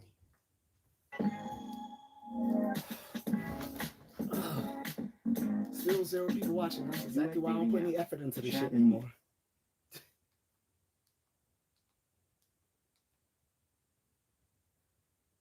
Or having relationships with women. Most of it was about the culture, the quality of life, how cheap things were, and stuff like that. To rebuttal some of the talking points, popular dating coach Alpha Male Strategies released a video called "The Real MTR Officially Becomes a Passport Bro." Now, I got a lot of love for both these creators. I actually love fuck Alpha Male Strategies. I haven't talked to AMS in a long Yeah, I time. said it. But Fuck Alpha Male we don't need Strategies. to talk. It's gonna be cool. And He's just mad because he's a fucking corny ass relationship coach. Passport bros don't need a relationship coach. That MTR was Who the fuck needs a relationship coach when you can just go overseas and find a woman that you like without having to change yourself to make yourself compatible with these little stupid bitches? He will not try to keep it up simply because he wants to stay in business as a dating coach or he wants to sell courses or anything like that. Man, fuck Alpha Male Strategies and fuck all these other little stupid relationship coaches in the manosphere. They salted the Passport Bros because the Passport Bros have eroded the idea that you need to fundamentally change yourself to get entitled bitches. Plain and simple. And relationships coaches bread and butter is teaching these guys to have all this little pseudo charisma to impress these bitches. When an average guy can just get a passport, go to Colombia, go to Dominican Republic, go to Brazil, go to Thailand, go to Philippines, go to places in Eastern Europe and other parts of Southeast Asia, which I won't mention because I don't want niggas to mention to ruin them. Yeah, you don't really need to buy these courses and get these consultations from these fucking non-educated niggas in the manosphere trying to teach you how to do this and do that. And that goes for the Tate brothers too. Andrew Tate and Tristan Tate. They're a bunch of fucking grifters. But I may agree with Andrew Tate on a lot of points that he makes, but he's a fucking grifter. Plain and simple. Alpha male strategies and all these other relationship coaches. Fucking grifters. Now back with the show. AMS in a long time, but you know how men are. We don't need to talk. It's gonna be cool. And alpha male strategies respectfully disagreed with some of the things that MTR was talking about, especially with some of the passport bro stuff. Now, the thing I love about AMS is that he's completely genuine. And look at and look at alpha male strategies. He's dressed like a fucking pimp. He will not try to keep it up. These relationship coaches are full of shit, and they mad that the passport bros have exposed that they don't have to go. He's not that kind of guy. But we do need to preface this that he is a dating coach. He is an Amazon best-selling author. So to have a lot of the guys that would support what he's teaching and they go and become passport bros, you can see that there is a conflict in that arrangement, right? And I want to go over some of the things that MTR was talking about and how AMS responded to it. You're listening to the propaganda of that this is the best place in the world for you to live, that this is the best country. So here we're hearing MTR discuss how costly or how affordable things are in Thailand in comparison to the West. Now, AMS would attempt to rebuttal that by saying this. When you stay here in America, in a capitalist society, right? And then you go to a second or third world country. Of course, it's going to seem like it's the best thing since sliced bread because you bring in American dollars to a country where it goes 10 times farther, right? But if you live there and you make the money that they pay there, those eggs are going to be comparable to what you would pay up here to your salary. Y'all got it's all relative. They're cheap to him, but I bet you people that live and make their money there, it's not cheap to them. He says, listen, you're bringing high value American currency into a developing country. Of course, it feels good for you, but if you were a local, then you would feel that the prices are basically the same. So he's trying to remove the leverage from MTR's argument. However, this is a fatal mistake for AMS, in my opinion, because number one, it is not MTR's fault that he is a content creator, that he can be a digital nomad, that he makes probably an absurd amount of money, and that he does have those dollars. You know, he also has a bachelor's, he has a master's, he's a guy that was doing very well in corporate America. So he already had leverage before he came onto YouTube, and those skills from his educational or academic background built more leverage into the content creation business. What AMS is trying to do is compare apples and oranges, which doesn't really matter right now because nobody cares about the people of Thailand's economy because we're not there looking at them. We're listening to what he is saying, okay? And he has an audience that could possibly replicate or do some of the same things that he is doing simply because he is an American citizen and simply because it's more possible for an American to live in Thailand than it is for a Thai person to live in America. The point of the everyday citizen of Thailand and what their economy or earnings are, it doesn't matter and it has no real point or bearing in this argument. Because the point in the argument was about MTR, it was about his experience, not about anybody else. So I thought this was a very poor take by AMS. However, mostly women, right? But a lot of the locals, and I've actually been thinking about getting them over here. We can do like an interview sitting right next to each other, like having a conversation, so that y'all can learn firsthand kind of what is life now. So MTR says the women are nice, they're more submissive, but AMS would combat this. The women over there, guys, in these countries, they're going to be more feminine to you because they see you as a catch. Femininity from women has always been about leverage, right? Leverage as in you're higher value than them, so they have something they can gain. So it's in their best interest to be on their best behavior. You will continue by saying this. Once the guys bring them to America, and now they know they got you on a hook to take care of them financially. When they was in their country, some of them, they treat you a lot better. You get them back here, now they know they got you by the balls. This is 1,000% correct from Alpha Male Strategy. Okay, 1,000% correct. I have seen this so many different times, and the way that nobody can say that he's wrong is because what do passport bros tell you themselves? Never bring them to the States. The guys in the Philippines say this. The guys in Thailand that I see say this. Okay, the guys in the Dominican Republic or Brazil. Do not take them out of their habitat and bring them to quote unquote the matrix. Now, when you're somebody like MTR, somebody who is largely, I would still consider him young, on the brink of wealth, or probably not already wealthy, and you have access, yes, a woman is going to be feminine. Now, culturally, women are more feminine in these countries by nature, and that's because they typically depend more on men for opportunities. So, in the UK, Canada, the States, women have their own money and things like that, so they kind of be a little bit more straightforward about it. But there is a certain level of high passive aggressive behavior in a lot of these third world countries. So yeah, a woman can be feminine presenting, but you really don't know what the real initiative or goal can be sometimes. I've experienced as being in Uganda. I mean, a woman is very feminine, doesn't really talk back, but just because you're feminine doesn't mean you don't talk back. You can still be very deceitful. And a lot of the hypergamy in kind of deceitful ways that the red pill talks about with women, you see it here, but it's harder to detect because you're also dealing with somebody that you don't understand the culture of how they do things. You really don't even know how they think all the time. But on average, women are more polite, women are more respectful because that is how they must behave to get by in a third world country. This is true. And you will not really know how she is until you are to remove her from her habitat. And then once she has the ability to have more leverage over you in the States, then that's kind of when you would really see if the woman really cared about you or not. All right? So I think the AMS is making a point here that female hypergamy and female deceitfulness is largely the same, if you want to talk about it like that women are typically the same everywhere. So I would agree more or less with him on this point, typically because I have already seen this.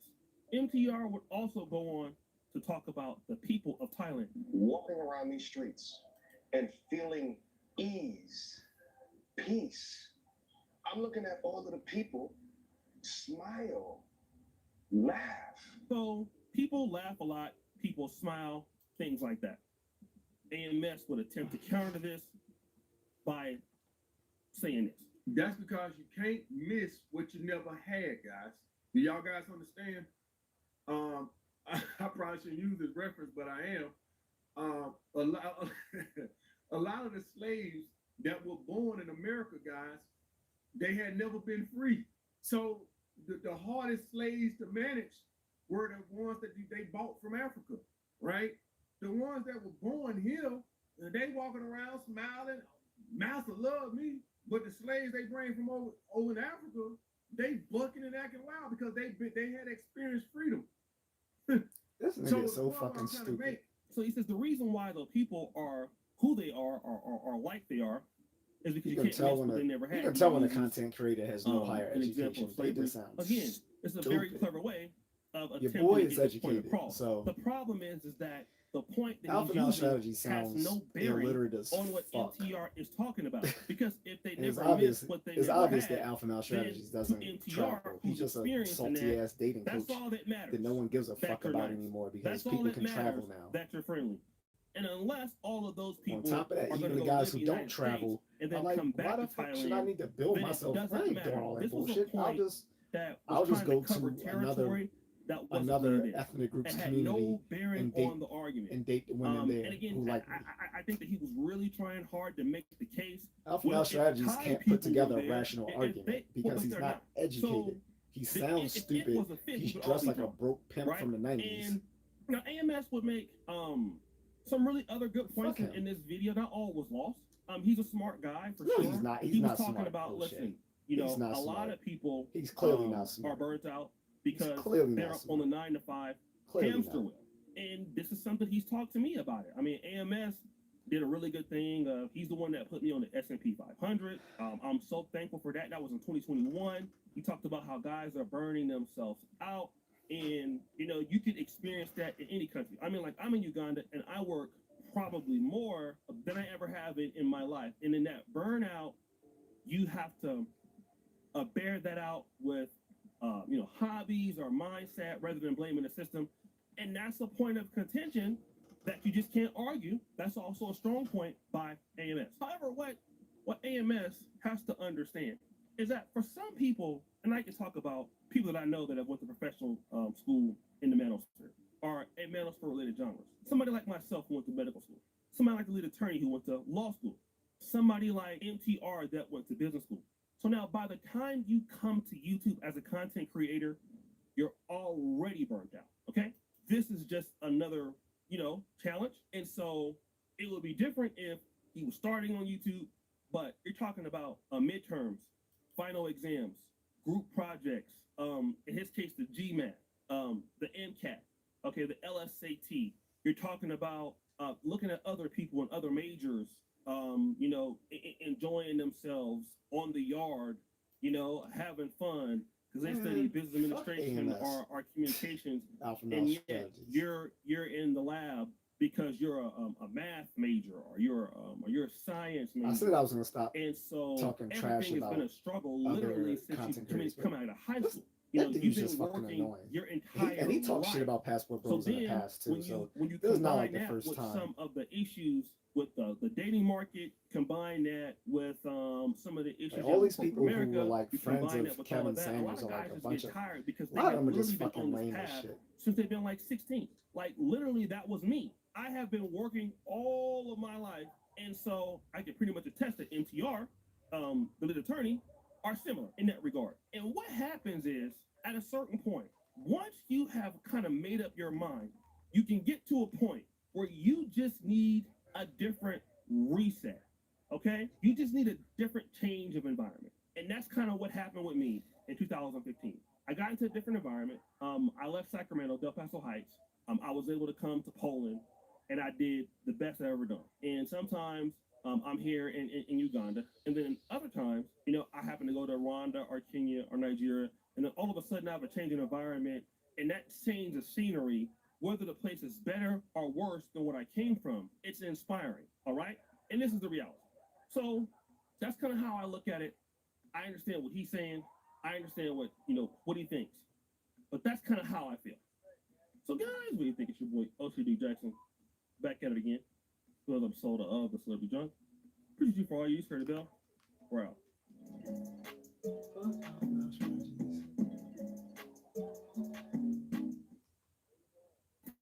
The 3 money apps you need if you live abroad. First, Remitly, because they're fast and there are no hidden fees. They will even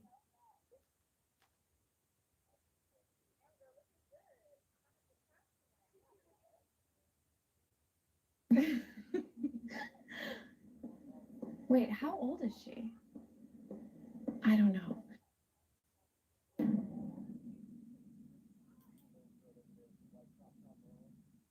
To go back to earlier, I want to talk about Smart Guy, right? I had Jason Weaver on the platform, and he was telling me how y'all had a hard time wearing what y'all wanted to wear on Smart Guy. Y'all had to get permission. Yeah, well, yeah, when you're on TV too, you know, a lot of things we would wear like Nike and Reebok and stuff, and then we would cover up the swoosh. We would cover the signal, like you couldn't wear certain things, you know, like the brands, they had to be cleared. But yeah, they were strict on that. They didn't want to be in a problem. We wore like a lot of cross colors. I think we were sponsored by like Carl Kanai at one point. I know we had a Reebok deal at one point. So it wasn't that big of an issue, but it was. That was a fact. Smart Guy, yeah, that was whoo, that was some fun shit right there, bro. And from a standpoint of a role, that was one of those made for you roles. Like when I did Hanging with Mr. Cooper, I had to tailor Irvin Rodman to me. Like they just wrote just lines. Hey Coop, what's up? I had to take it and hey Coop, what's up? I had to put extras on it. I had to make it. I had to do this. Smart Guy was beautifully written. Every line was, we laughed, the table reads were hysterical, and then we get up there. Well, they didn't even have to do many rewrites, but they would. But they would just punch up jokes, and it would just be like the originals, Hood Safari and all this. Oh man, it was the people that were on there. I forgot how many people were on there. I see episodes now myself and be like, oh shit. Destiny Child. Oh my God, I can't believe we had Destiny Child. I remember they were on when it was there. all the I children. remember Destiny Child. It was the full four childs, and they was. I remember, one thing I say about Destiny Child was kind of fun is it was work. You know what I mean? We're always real professional. I'm always people like, oh, did you get? The only time I got with somebody again was when the Baby Boy and me and Angel, but we kind of had a history beforehand. Anyway, but with Destiny Child was crazy because they were just like, yeah, y'all should come to our performance. Y'all can see the real Destiny Child. We like, oh, what you mean the real Destiny Child? Like, who do you do? What is that? You know, your daddy ain't gonna be there. Like, then we saw footage after, but we didn't go. We were supposed to go to the Greek theater. Who knows? Things could have been different. Things could have been a lot different. Is all I'm saying. You never J.A.C. listened. It could have been a lot different, bruh. No. Yeah. But we didn't get to see them live in concert, and it's kind of funny because I noticed that like when I saw when I did Hang with Mr. Cooper, when I saw Mark Curry live do his stand up, holy, it was a whole different beast. He's so funny. Even now, his timing and storytelling, the things he can talk about on stage. It's Mr. Cooper was just a fraction of him. You know what I mean? And even with Destiny's Child, them on there was like, oh, that was cute, and it was just wholesome, blah, blah, blah. They get on stage and they were like, oh shit, wait a minute, this is something else, you know. And I respect the hell out of that. That's why it so blows my mind that I do stand up now, because that was something I never thought I would do. Sorry, I went all over the place, yeah. We talk about clothes.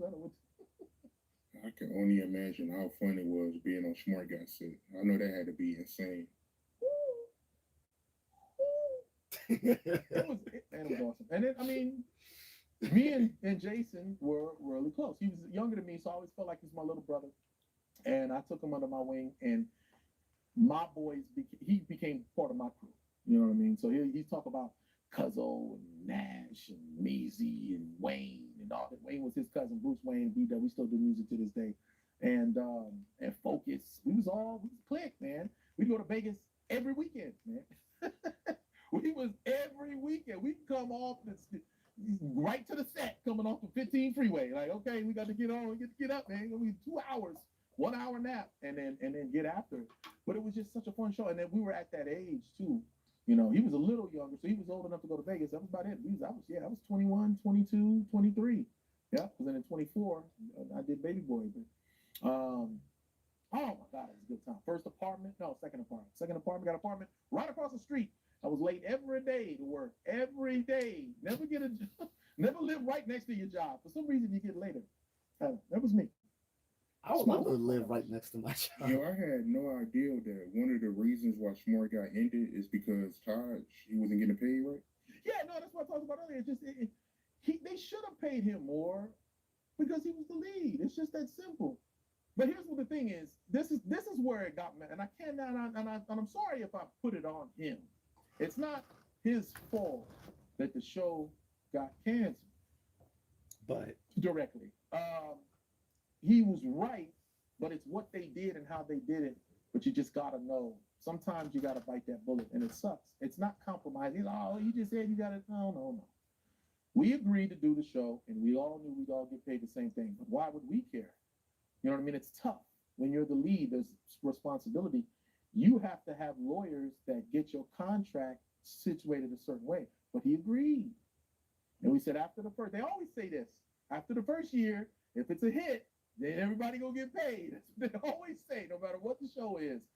And we had the same contract for 3 years, bro. And it was like, you sign a contract, you do year one. Then it becomes a hit because you got picked up. Now you do year two, and it's a hit.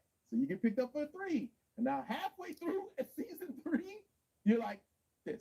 It's like, no, you can't be halfway through you gotta say this before the season starts, bro, because I think the issue with what he did, which is, you know, his hands were tied. He probably figured, what else can I do? I'm just not show up for work. How about that?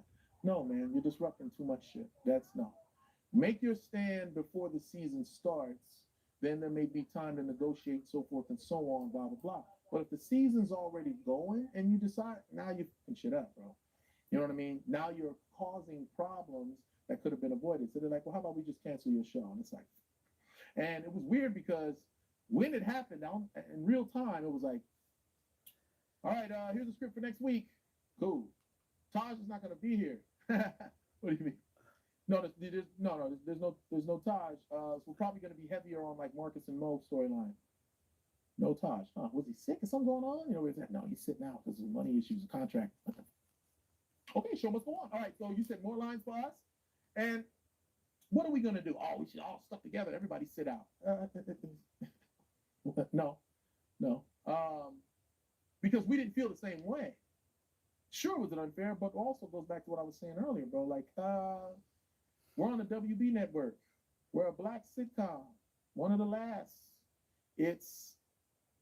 You're fortunate. You're at where you're at. Now, take what I give you, but at the same time, kind of, you know, there's other opportunities here, blah, blah, but this one here, we love the job. We would never want to sit out. We love that show. All of us did. Obviously, you know, Taj had his issues, but you know, I think you make your demands, you make yourself known, but then you show up to work, bro. You got to do your job. You're paid. You agreed. Yeah, but the numbers are different, and I feel this. All right, we hear you. Now go do your job. No. Okay. No more job. That's it.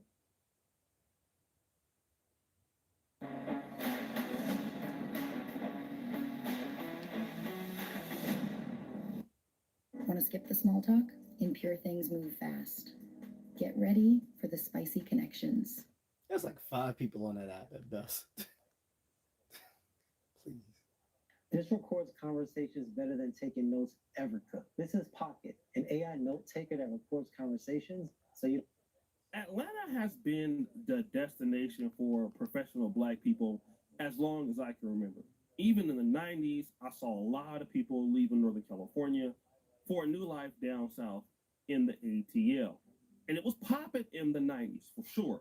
But now, when I hear about Atlanta, especially when it comes from Black men dating Black women, I typically hear stuff like this. Atlanta women hate handsome, high-value men with standards, or what they like to call male baddies. This type of man gives Atlanta women the ick. They call him gay. They call him sassy, because this man has options, and he does not have to put up with their low vibrational negative behavior. So instead, Atlanta women choose to be with medium ugly, low value men with no standards. Now, this is important to know, and I hope that MTR doesn't mind me sharing this. Kevin had moved to Atlanta, and he had reached out to a few of us, and Kevin was really luring me to leave Poland. I was there at the time, and I was actually coming back to Uganda. But he had convinced me it was time for me to come to Atlanta and pretty much and assist him in growing this thing. And I had agreed. And another person that was reached out to was my good brother in arms, MTR. Now, Kevin Wood passed away on May 5th, 2022, but MTR would still make the trip. I would change my plans and stay in Uganda instead of making a return back to the States. But that Kevin Samuels had lived and was still living today, no doubt about it, I would have been in Atlanta with the rest of the guys. But it is also important to understand MTR before YouTube. Now, without giving a whole bunch of context about him and his personal life, he was a high achiever in high school. He was a high achiever in undergrad. He went to a top 50 MBA program. Before he even touched a live stream button to say go on YouTube, he already had achieved a lot in his personal professional life, more so than most Americans, white, Black, or otherwise. So what that means is he was already doing well before coming to Atlanta, extremely well. His channel had just blew up. He was working a corporate job doing extremely well. He had more than one income. He didn't need to go to Atlanta, but he did. He stayed on course with the idea that Atlanta would be better for him and his career, and so he made the move. Now, it's also important to know that a lot of content creators make a lot of money by pandering to their audience. In other words, content creators can push a narrative that their audience might be experiencing, even though they may not be experiencing it. A good example of this is somebody like Tia Mowry. She pushes this whole ideology of single motherhood, struggling, looking for love. And really it's not the case because she has so much assistance and help, but puts that brand onto her audience. She will paint herself as the victim just to do so, even though that's not her real reality. On the contrast, MTR doesn't do that. Now, he's still an elite commentator on social issues, but he talks about things from what he actually experiences.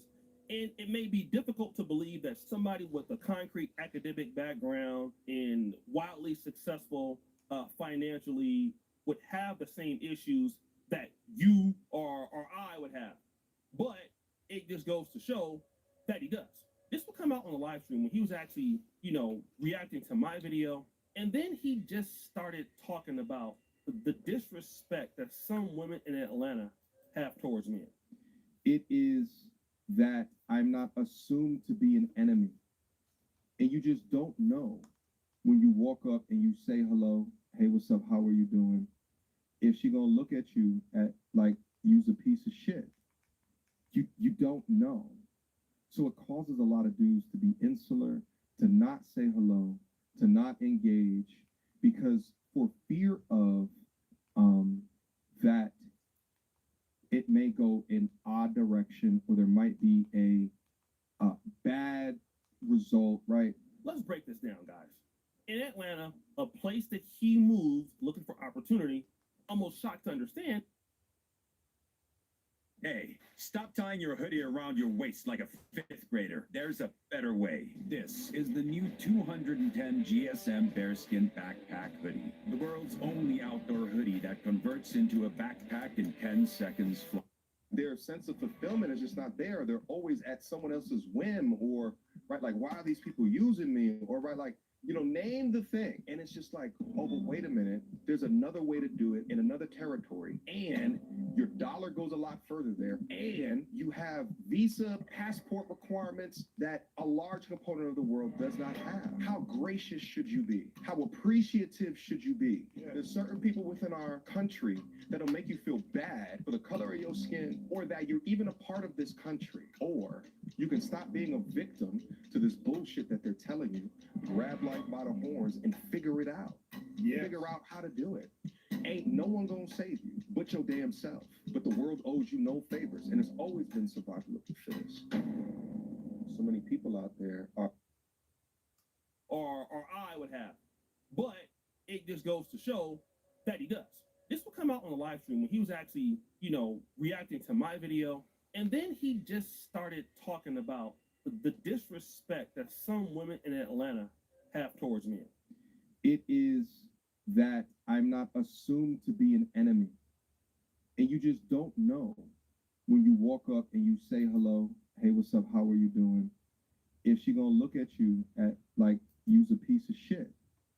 You don't know.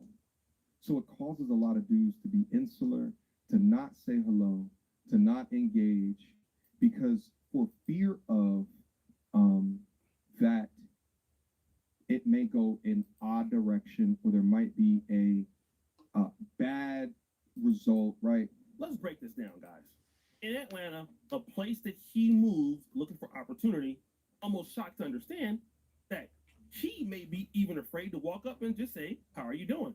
And if the lady is going to look at you, and he's including himself, as a piece of ish. He is exhausted at the baseline hostility that he sees in the West.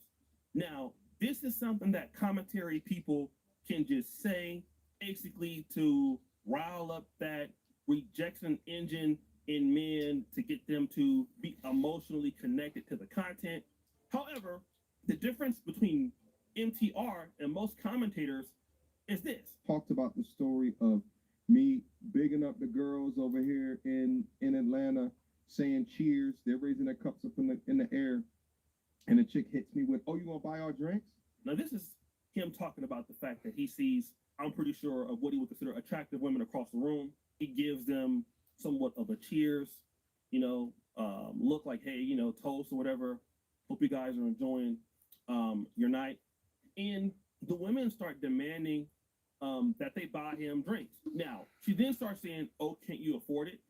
And then he says, if only you know what I can afford. So she goes, oh, what do you do? Now, MTR, I know he went to a PWI. I don't want to name which one it was. But to go to a PWI, predominantly white institution, and then to go to a top 50 MBA program and work in corporate America.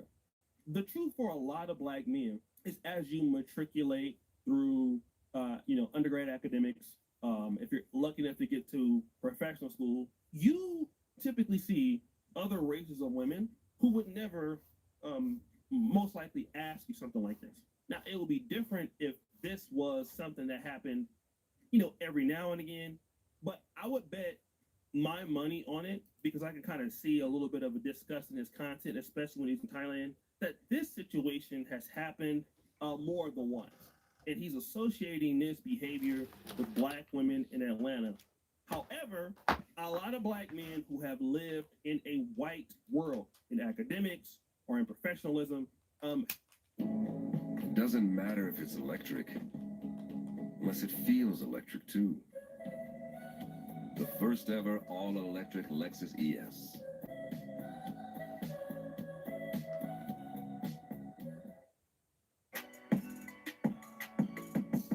Hickman Bloom.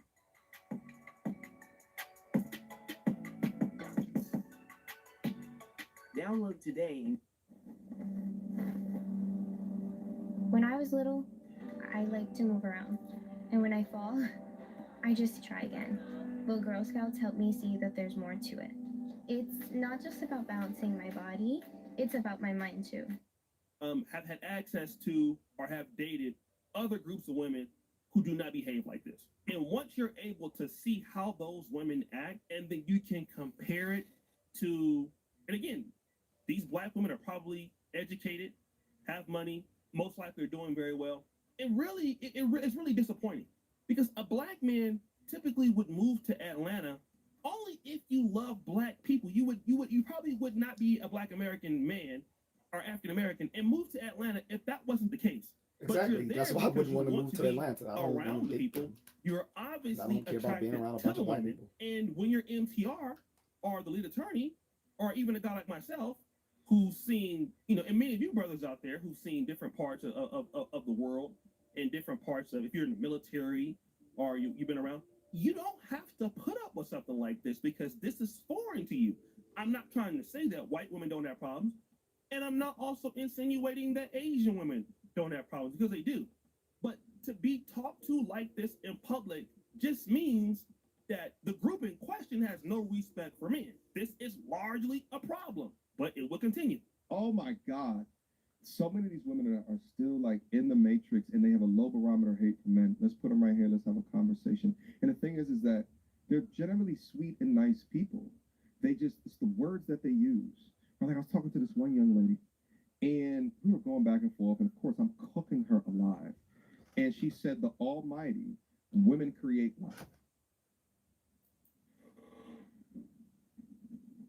So MTR is discussing something with, as it appears, a young woman. And to be fair, he says that, hey, they're really nice people. Their attitude towards men, in so many words, is not. He lays the foundation for the fact that the young woman says that the almighty women create life. And he said that he had been having some level of debate with her, cooking her for about 15 minutes. And let me tell you this, a man can only have debates with women if he still feels that they're a soul, okay? Especially black men. Black men who are willing to engage black women in open discussion, in ideology, within frameworks. You're only doing that because, number one, you're interested in them personally, or you want to try to help their views. So if they do with another man, then this won't be a problem in the next encounter. However, what you can see here is that this problem is systemic. And so let me also reveal something else. And if you're a woman and you want somebody successful, let me explain something to you. A man who is very successful has absolutely, for the most part, no time for this. Okay? Absolutely no time for this level of behavior.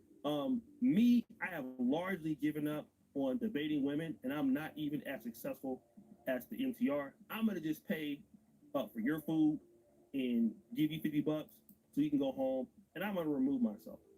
And largely, this is what a lot of black men who have a certain amount of leverage. And again, you don't have to like them; they don't have to be attractive to you. But a lot of black men who don't have to put up with this just simply will not. All right, it's just not gonna happen. So they're gonna do exactly what he's did, which is let me go buy a first-class ticket. I'm assuming a business class ticket right to Thailand, and then go remove myself from this while you're sitting there debating little. Yeah, this is why Ladarius Zoom to down the Thailand, Richie Mack, and some of the others saying leave the Matrix. I know a lot of women are not gonna like that, but a Leave lot the of this fucking Matrix. Y'all institution, guys need to stop dating these stupid bitches here in America. you don't have to like them. They don't have to be attractive to you. But a lot of black men who don't have to put up with this just simply will not. All right, it's just not gonna happen. So they're gonna do exactly what he's did, which is let me go buy a first-class ticket. I'm assuming a business class ticket right to Thailand, and then go remove myself from this while you're sitting there debating little Pookie and Ladarius down the block. I know a lot of women are not gonna like that, but a lot of this institutional disrespect. It would be nice if somebody could say, you know what, let me deal with this sister, and by me dealing with her, I can change it, and we can work through it. And that is largely, as a pro-black, what I believe. That's typically my take, although I do believe you're gonna have women out there who are way less toxic than this. I think there's a certain level of female toxicity that's out there that men just accept that we have to deal with certain levels of it, and it's okay. Just because of what's going on in the world right now. But largely, a lot of black men won't put up with this. And the issue is that as time continues to compound and go on, black men are just not going to be loyal to black women simply for the fact that we are black. And this is a hard pill to swallow for a lot of sisters. A brother like me, I won't deal with this one, but I'm always going to be dealing with, probably black women until I die. A lot of men are not going to do that. And so if this is your attitude towards a provider, towards the top 10% men, I can guarantee you, within a finger snap, you'll be out of there. Okay, you will be out of there. It'll be quick too. It'll be almost effortless. And I've seen so many women just get replaced like that. And it's not emotional. Yep. It's not hateful. Yep. It's just the real leverage. Yep. And ultimately, I understand what he's talking about. And this is not to say that all women in Atlanta are like this. I know that they're not. But I'm going to tell you this. If this behavior happens enough with enough women, it's kind of difficult for a man to say, well, they're not all like that. It's very similar to women. When women, start having bad situations with black men, and they see the same character flaws amongst brothers, they're going to tell themselves, well, hey, there's a problem with this certain group of men, and I need to remove myself from them. And then black men will do the same thing. They'll take that same road. So largely, this is one of the reasons that I understood why he went to Thailand. The difference is, and it wasn't necessarily all because Thailand women were just so beautiful. It was just an outright toxicity towards men in general in America, only like men in particular. And I want to just talk about alpha male strategy. They can talk about pretty good divested response crap, video but to most the MTR. And what alpha more male Asian men are strategies trying to largely try date to them lay out in as a one baseline large- argument is, for on the a most part, large women scale. have the Some same will. hypergamous But most of them will just nature everywhere. smash Even these if chicks. they are not They're not trying to really outright date them or marry or, them. straight up aggressive Only about black their men intentions. in- And that is on a largely large true. scale But are in dating and different marrying black societies, women. if women have And more that has- respect and that for has dropped men precipitously. than the society that you come from, and we don't really care about why 20% that is, of black men it's are more now digestible dating and out. easier to deal with 20%. them, even if they do have a hypergamous And that's nature. gonna keep I mean, I rising. can deal with a woman that has problems And again, the that might issue ask me is for money or could black use me women for money. aren't But seen that's different than just being blatantly as- disrespected. And of course, as I sexually know a attractive lot of American women are as you know, black we're men not are blatantly disrespecting guys, by other but races. the fact that their ideology So, and their framework, You would think while they're nice you would individuals, think their framework is because of toxic. this And that is realization not really the case. that they would treat black men when you better. come to But Uganda, the case when you come let to them Kenya, keep doing so what the they're case when you come to Thailand. All right. So guys, what do you think? It's your boy J.A.C. Jackson back at it again.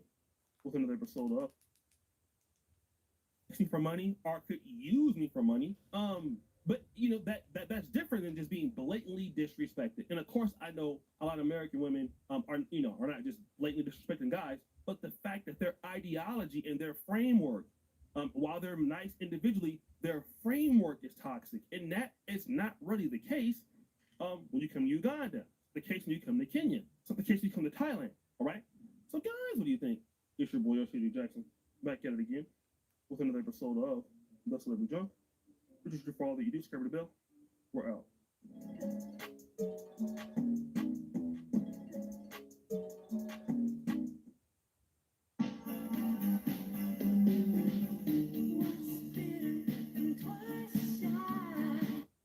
Sending you money for more.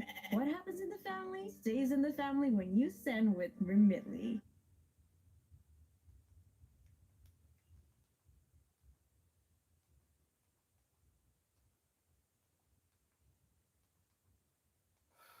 Damn, it's hot. I keep saying it's hot. Let me go beef up this fan. Because it's hot. It's hot. Hot. It's hot. If you don't understand conflict, you're very easy to manipulate.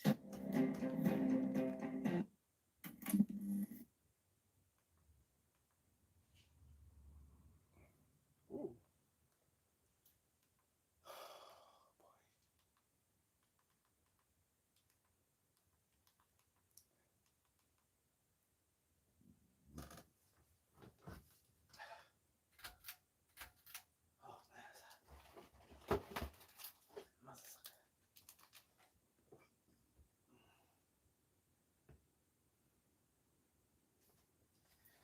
Okay, motherfucker.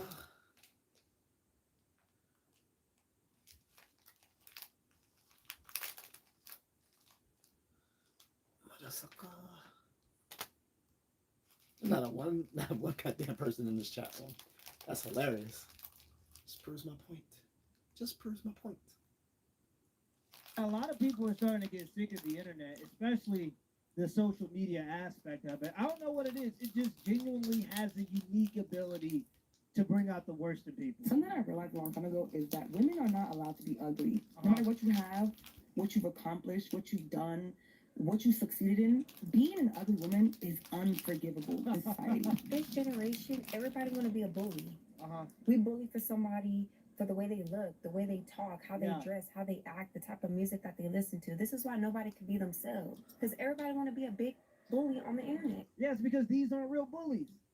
These are just people who have gotten comfortable being disrespectful because they know they can't get punched. Like when you go out into the real world where there are consequences for being disrespectful, you'll find that it's very rare that people are directly disrespectful to each other. Like, you could have a person that genuinely doesn't like you, and when you're in the same place as that person, hardly ever do people have direct conflicts with each other. So these are just people who have gotten comfortable being disrespectful because they know they can't get punched. Just giving a lot of exactly, because I will punch the fuck out of any of these trolls in real life. They come on my channel. I'm a millennial, I came up in the time where I remember for the past 3 years, the internet kind of any of these trolls to the mainstream. who saw me in real life, they would have never disrespected me like they try to do on my videos. The So I would have solution to beat the this shit is out just of them. turning the thing off, right? But people want the pros of social media without the cons. And the truth of the matter is, if you're a person who wants to get validation from random strangers, you're also going to have to put up and deal with the fact that you're going to get criticism from random strangers. And so this just comes with the territory. You can't get the pros without the cons. If you don't want either, just turn it off.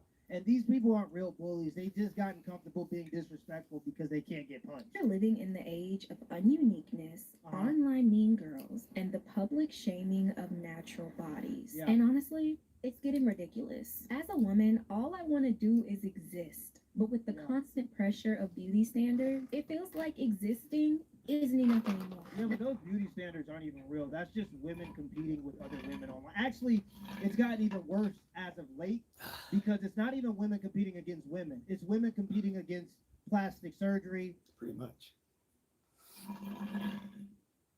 I would tell you guys I'll be right back, but there's no guys here or gals to say I'll be right back. So This is just proving my point from last week.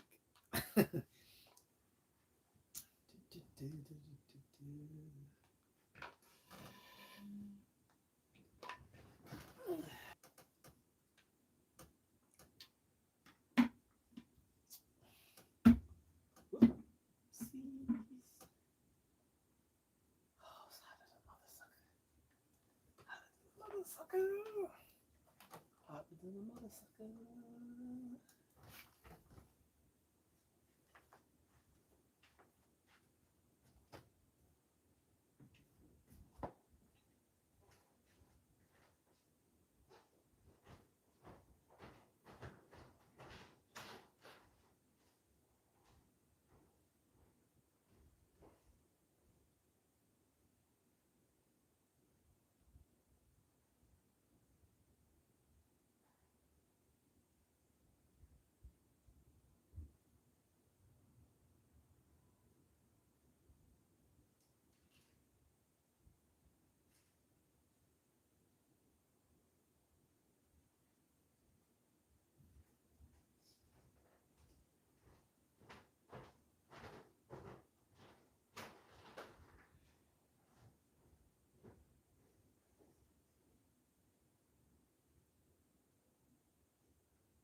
can't believe the sleep apnea pillow exists. So I almost made the dumbest mistake of my life. I got this contour pillow called Dorila Ergo, but honestly. I know I've said it 1,000,001 times on this stream, and I still believe it to be true. The Mandalorian and Grogu will make $1 billion, and if it's really good, you could be talking about a $2 billion movie.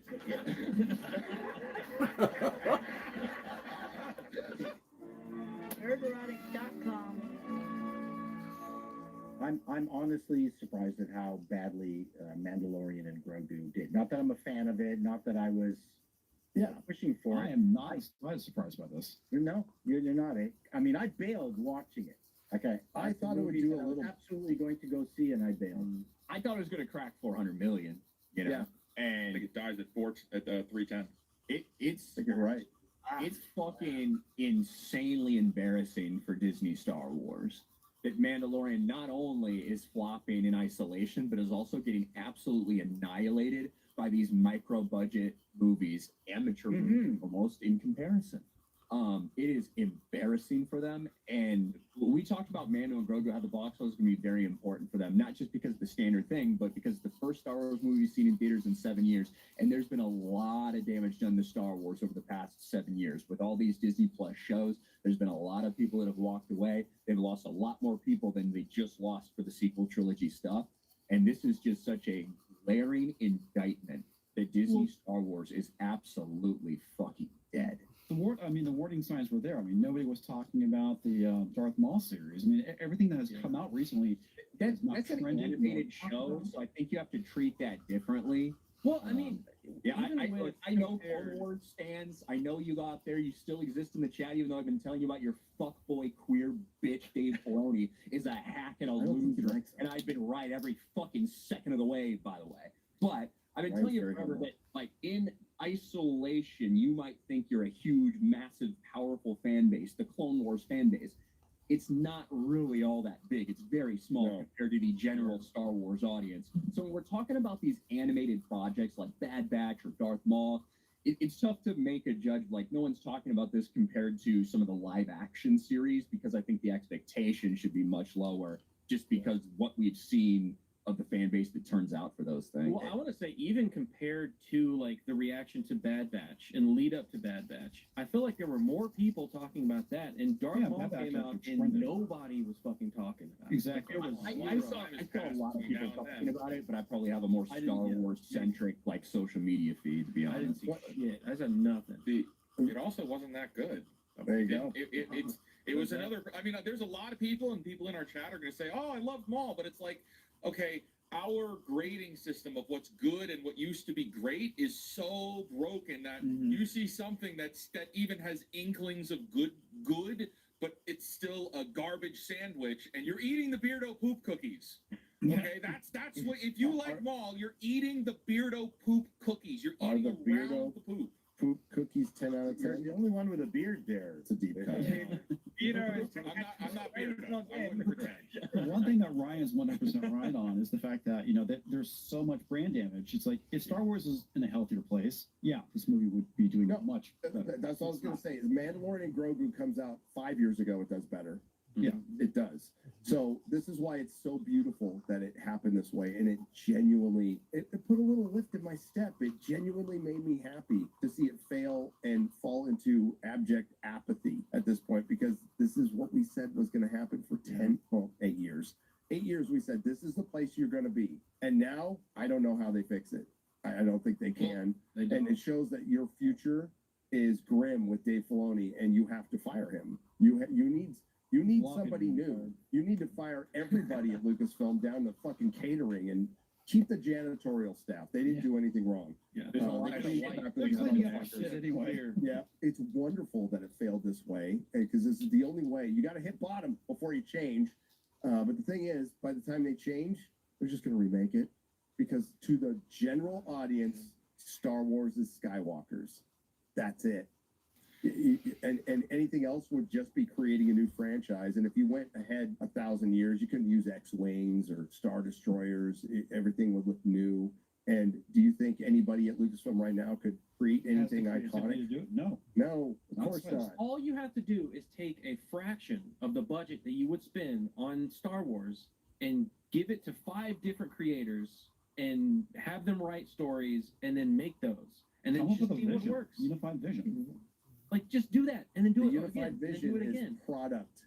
It is product. that- How yeah, do we that's sell product? It's about itself. It's not about anything anymore. And this is where we are. In this, the product they were selling was in Bath and Body Works. Like this has been a mistake. There were nail kits for Grogu. I don't know who comes up with the ideas for merchandise at this point. Women do. Women like Grogu, so that's Okay, no. it's Dave Filoni. Yes. Part of Women. That's the same. You have to understand that Hollywood had power over the rest of the world primarily because they had generators behind every single studio, and they could run a whole bunch of 10, 15K lights when they needed a ton of light to do their movies. Over time, as technology has caught up and they don't need the same kind of equipment, they're still addicted to the same kind of equipment. This is something that nobody talks about, is that their methodology is still using extremely expensive RE cameras. And although RE now looks like they might be in financial difficulty because that's now changing, because you can shoot a movie on a Sony FX3. So there's going to be, a huge change that is going to be going part and parcel with let's call it the YouTube revolution. It's all dovetailing. We're going to see a massive, massive change that also is precipitated through AI. Get ready, guys. The next 5 years are just going to be nothing that you can imagine. Obsession director says he has a good idea. Got an idea for a horror movie after having once met a woman. Hey, that's not nice. Attack of the Nerds. Stop it. Leave us alone. I still haven't touched my wife. One day I'm hoping. One day. Incel. One day. Where'd those kids come from, Paul? Where'd the kids come from? I can't tell you, but it's 2 words, turkey baster. Well, I was going to say, does it rhyme with Tyrone? Tyrone. Yes. It rhymes with Tyrone. Star Wars is failing, and everybody's like, everybody's come around now and goes, there's a problem with Star Wars now. All the people who said there wasn't a problem with Star Wars, and that's my favorite part of this. What about the people that said this was going to make $1 billion? Where are they gone? $2 billion. $2 billion. It's in play. My favorite. Tired of boring apps? Explore fantasies on Pure. Superior. Worth. Play. Life is open, older than the trees, younger than the mountains, moving like a breeze. Don't you take me home. And have a virus for life. He wants to go on a date. Like, no, I was like dreading. I was absolutely dreading having to tell somebody that I had HSP, and like I'm in college and like I don't.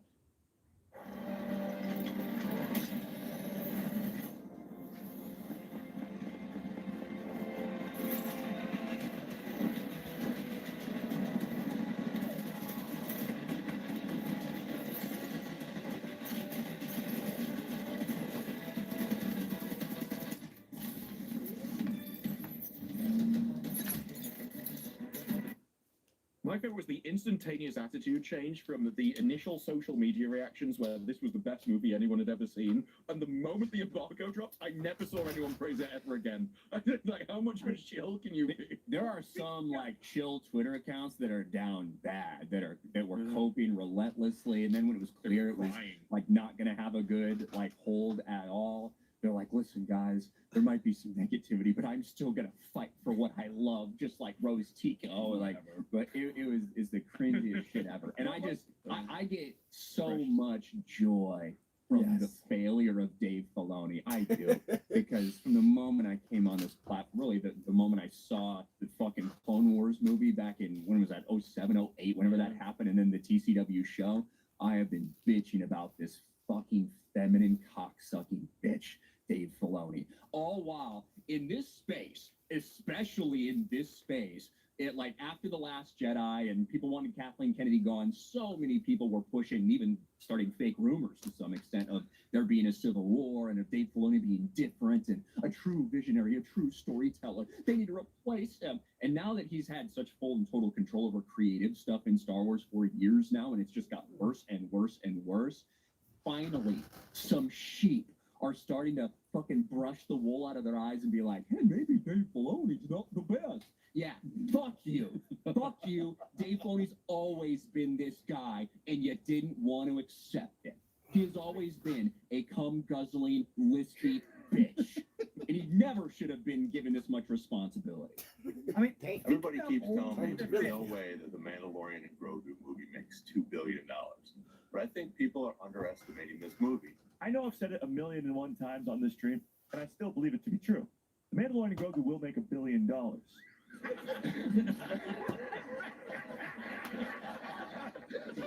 You could be looking at 1.5. You could be looking at maybe 1.7. And if it's really good, you could be talking about a $2 billion movie. Yeah, I'm standing by it. $2 billion is absolutely in play. Where are they now? These guys represent all those people who were defending, like, The Last Jedi when it came out. And with what you were saying, Gary, that they're only now starting to latch on and realize that maybe there's an issue with Star Wars. Like, the title of my review to The Last Jedi was literally Star Wars is dead and The Last Jedi killed it. That's how obvious it was from that movie. And if they were going down that path, it was over for Star Wars, and that's exactly it was over after The Last Jedi. They just didn't realize it. Yep. Some people say FNT is an echo chamber, but the only way I can imagine that ever comes into existence is they are just in an echo chamber of every single person they know loves the franchise, loves its direction, loves Baby Grogu, and they've never seen an opposite opinion because they've muted or blocked everyone else that could possibly have given them a different opinion. It's such an echo chamber, especially on the subject of binging, Dave Filoni, He-Man. Just even today, the discussion we had on that. But yeah, definitely an echo chamber. Right, Nerdrotic.com. Please subscribe.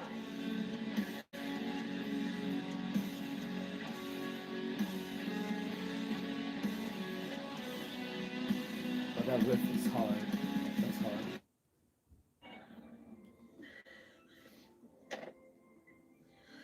What? Did you enjoy the movie? Who is this? It's Vincent. Vincent's pics? The same. He called you? He must have got my number off the computer. We ended up talking for like 2 hours. To a guy you've never met? Your screening process is getting ever more rigorous.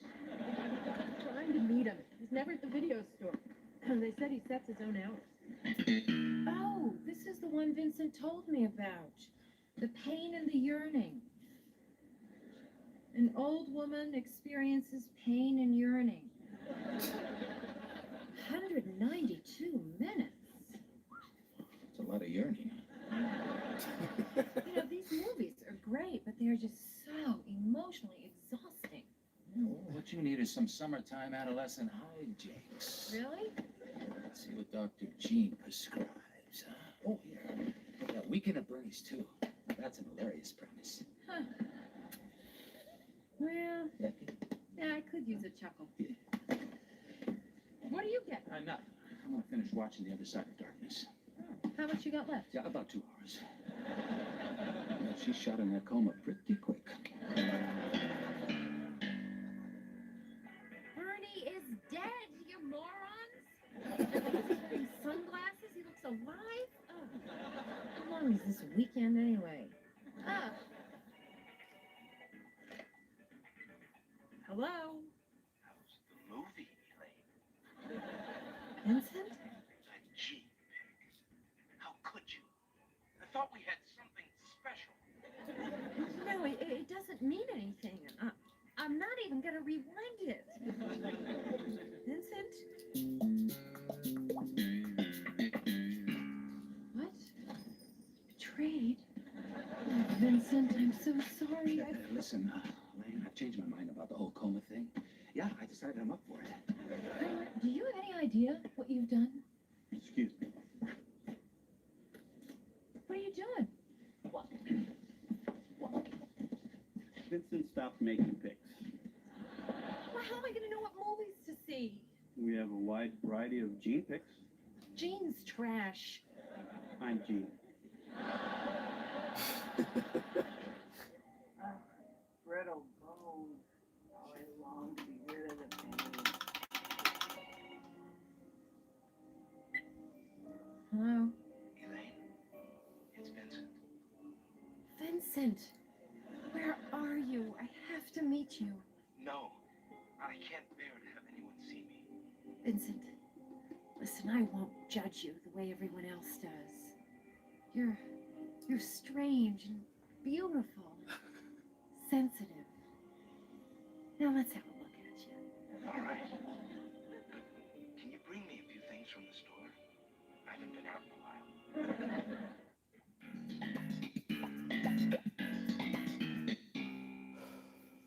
That's crazy. Hello? Vincent? Elaine, I got what you asked. just leave it and go. Well, can I come in? No, go away. Now. No. Vincent, don't shut me out. I know you feel what I feel. Excuse me, can I help you? Oh, damn it. I'm here to see Vincent. Well, I'm his mother. Vincent, what's going on here? My acne. Hey, What do you have here? Vodka? Cigarettes? Fireworks? What kind of a sick woman brings this to a 15-year-old? we have the same taste in movies. Did he send you part of our VCR?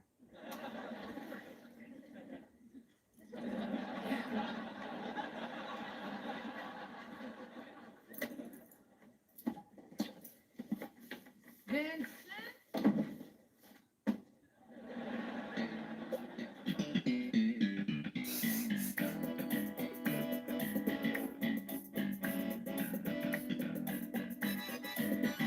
That's crazy.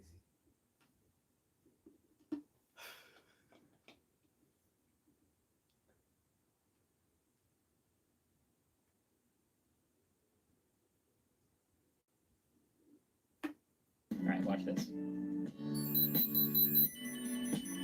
See that? That's my wallet. So this is what most wallets still look like. Thick, overstuffed, bulky. I don't use a wallet This anymore, brother. holds up to 12 cards. It's RFID blocking. It's made from aerospace grade plates.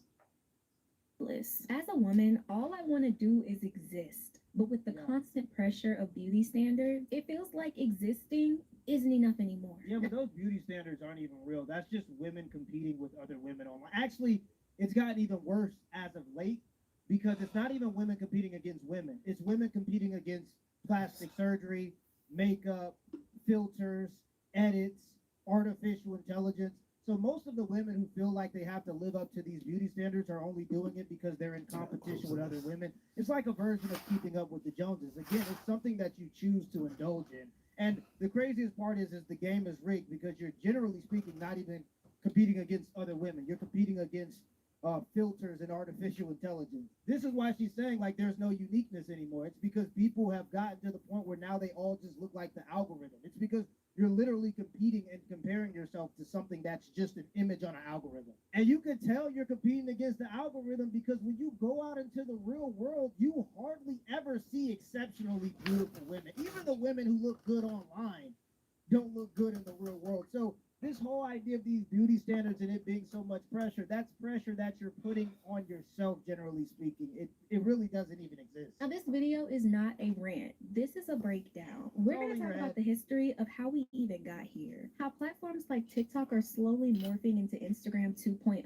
why bullying people for being normal is somehow trendy, and how history of how we even got here, how platforms like TikTok are slowly morphing into Instagram 2.0, why bullying people for being normal is somehow trendy, and how every woman is not and does not have to be a baddie. So let's talk about it, because honestly, the pressure is only getting worse.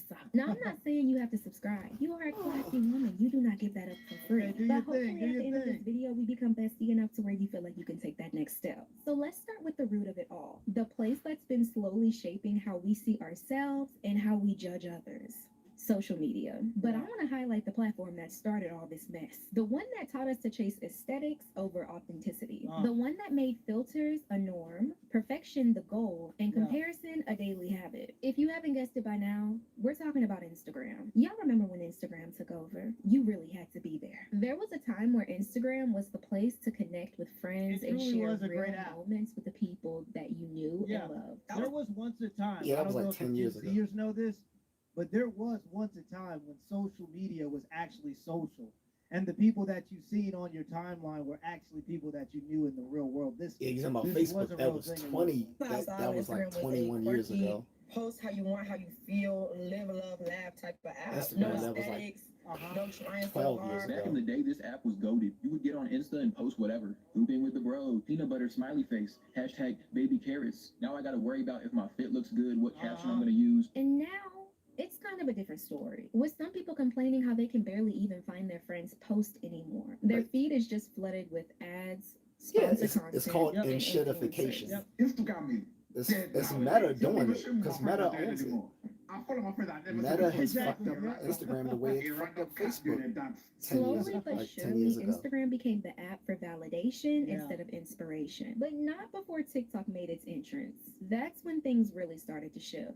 A phrase that really sticks with me and also makes me giggle just a little bit is, Enshittification. this used to be a dancing app. Yeah. Can we please go back to that era? It was something so fresh and new about TikTok. It was a new space, a new platform where people were just excited to be themselves, post cringy videos, and not worry about being perfect on. And don't get me wrong, when TikTok first came out, I was a professional hater. You could not pay me to download TikTok. It was very much giving, I'm not like other girls, I'm different. I refused to download TikTok, and I know a lot of us were like that too. But look at us now, scrolling like it's a full-time job. While TikTok was being upheld as a positive... I don't know what it is Chinese about the spyware. TikTok algorithm. I love you, and China, the endless scroll. but no. You don't even see the people that you subscribe. Is it even? It's following I on do love you, TikTok. China. You don't even Just ever saying. see those people with that CIA, endless I'm scroll. still TikTok patriotic too, so. specifically has a unique ability to allow you to scroll for 2 hours straight I'm and serious, not though. remember nothing that you learned. And then by the end of it, you just have this vague brain fog. You damn near feel exhausted, like your brain gets tired just because you've consumed so much content that you really didn't even consume because it doesn't even stick with you. But it just has a unique ability to really suck up your time. You got to be careful on stuff like TikTok. Space to express yourselves, make people laugh, and even educate others. Instagram, on the other hand, was following a very different fate. As Instagram grew, it became the place where people could quietly view your stories, scroll past your posts, but never leave a like and comment. Instagram is just a bunch of monitoring spirits, watching each other, peeping every move in somebody's story, but not commenting or liking or showing any support. Instagram is definitely creeper energy. Yeah. It's like dark. I don't really fuck with you, but I want to know what you're doing in your life energy. Yeah, that's the exact point that I was trying to make earlier. Like, the people who quietly watch your story and hate on you are the same people who outwardly disrespect people in their posts that they don't know. It's just that they know you.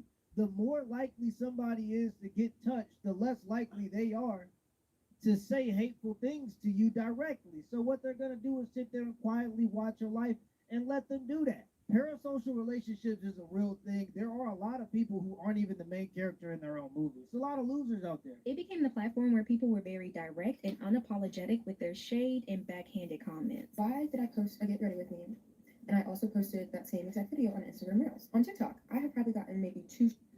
You on Instagram? Y'all, I've been blocking people left and right. The more this happened, the more people moved over to TikTok. So how come bullying is becoming a trend over there too? Is it just me or is anyone else realizing how toxic TikTok comments are becoming? I feel like TikTok comments used to be a vibe, so funny. I would scroll through them and just laugh. TikTok comments also felt like content for me, like entertainment. But now it is so vile. As an everyday user of TikTok, I've been noticing how a lot of the comments and phrases that we make trend are often twisted into tools to use for bullying. Some of our lucky runner-ups being, hey, so this is actually insane. Why is nobody hating? I'm gonna hold your hand when I say this. And one of my favorites, post this on IG Reels. You can obviously see how chronically online I am. The normalized culture of bullying on TikTok is a huge problem. I've lost count of the amount of videos I've seen of people who aren't conventionally pretty or can't sing just being hounded in the comments.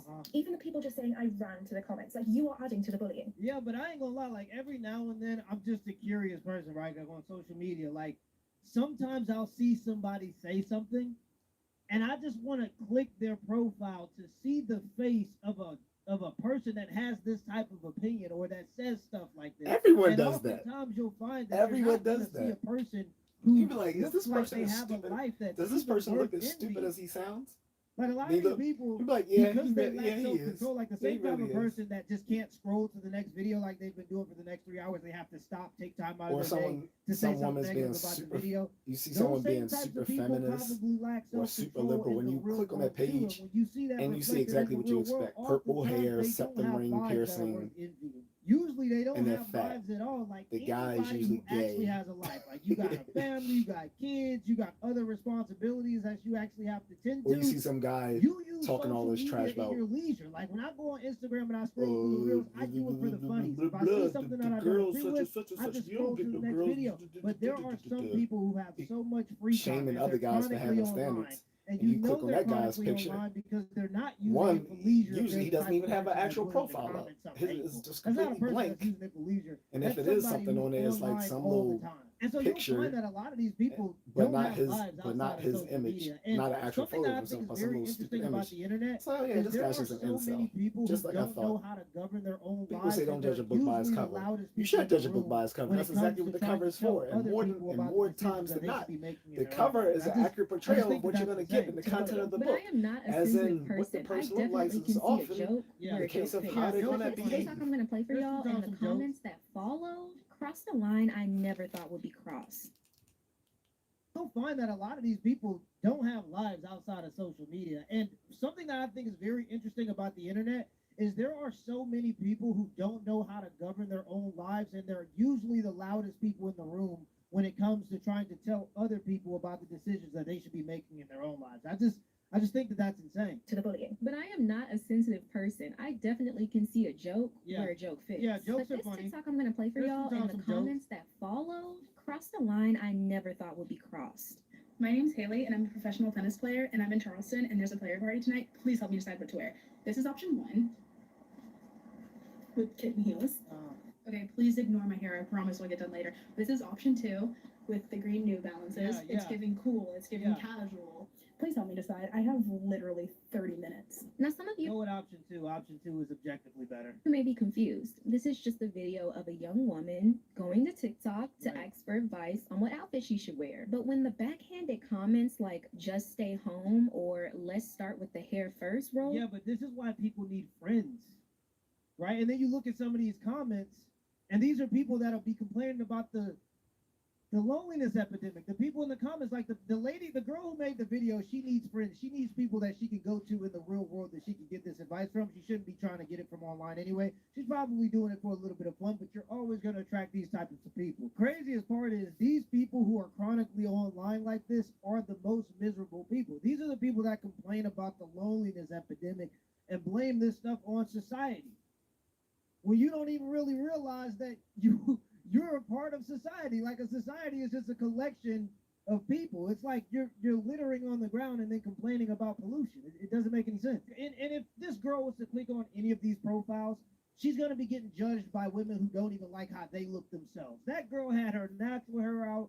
She didn't have all that makeup on. She didn't need all that because she appreciated herself. And these types of women who are insecure about those types of things are gonna come out of the woodworks and judge her because they don't like how they look themselves. That's why they put all the makeup on every time they go outside. That's why they always got the fake hair on and the fake nails and the fake lashes. It's because they don't even like how they look. So they out here trying to judge this girl, but you don't even like how you look. And I'm sorry, but this needs to be said. When women are talking about these beauty standards that don't really exist, when women are complaining about being bullied online for looking a certain way, 90% of the time it's other women that are doing this type of stuff to other women. So it needs to be said because I'm tired of this stuff being blamed on men and women talking about this is a pressure that men is putting on women to adhere to these beauty standards. No, baby, that's you talking about that girlhood thing. Everybody talk about the girls. Those are the people that are holding you to these standards and criticizing you when you fall short. And it's because they're not actually girls. They just conform. They're conformists. They just want you to say, do, look, and think the same way that they do. They don't really care about a girls mentality. Hey guys, huge update for the reaction creator account.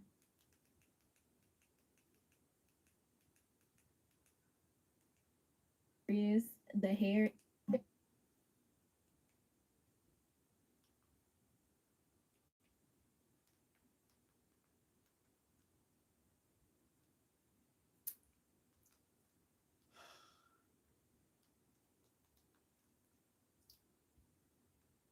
All right, why is this not playing?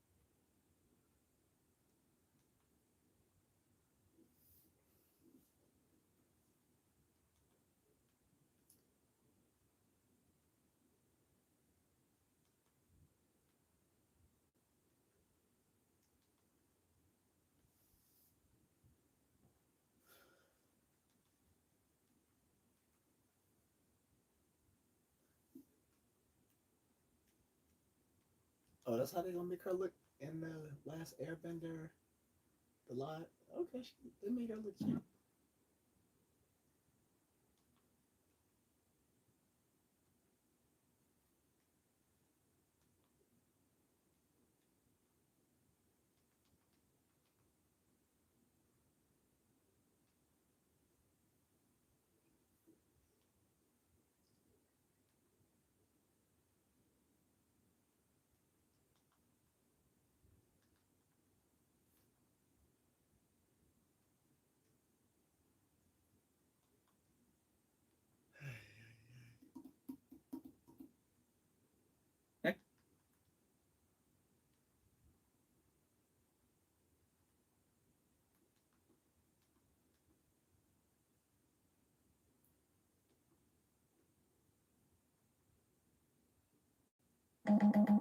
The French Riviera Glow by L'Oréal Paris.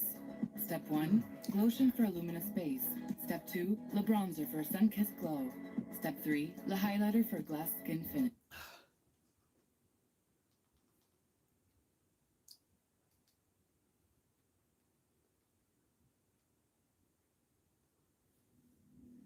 Return for the climactic clash between the forces of good and evil. Return to a galaxy far, far away. Return of the Jedi.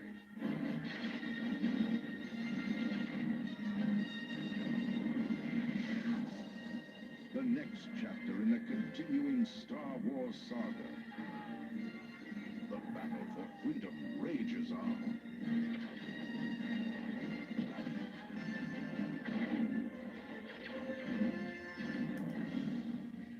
The heart of a hero. The courage of a rebel. The strength of a leader. The loyalty of comrades. The power of the Force. The cunning of the enemy.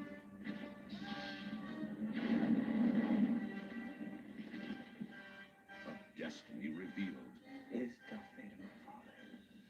The legend fulfilled. An epic of heroes, villains, and aliens from 1,000 worlds. It's a trap! The quest continues.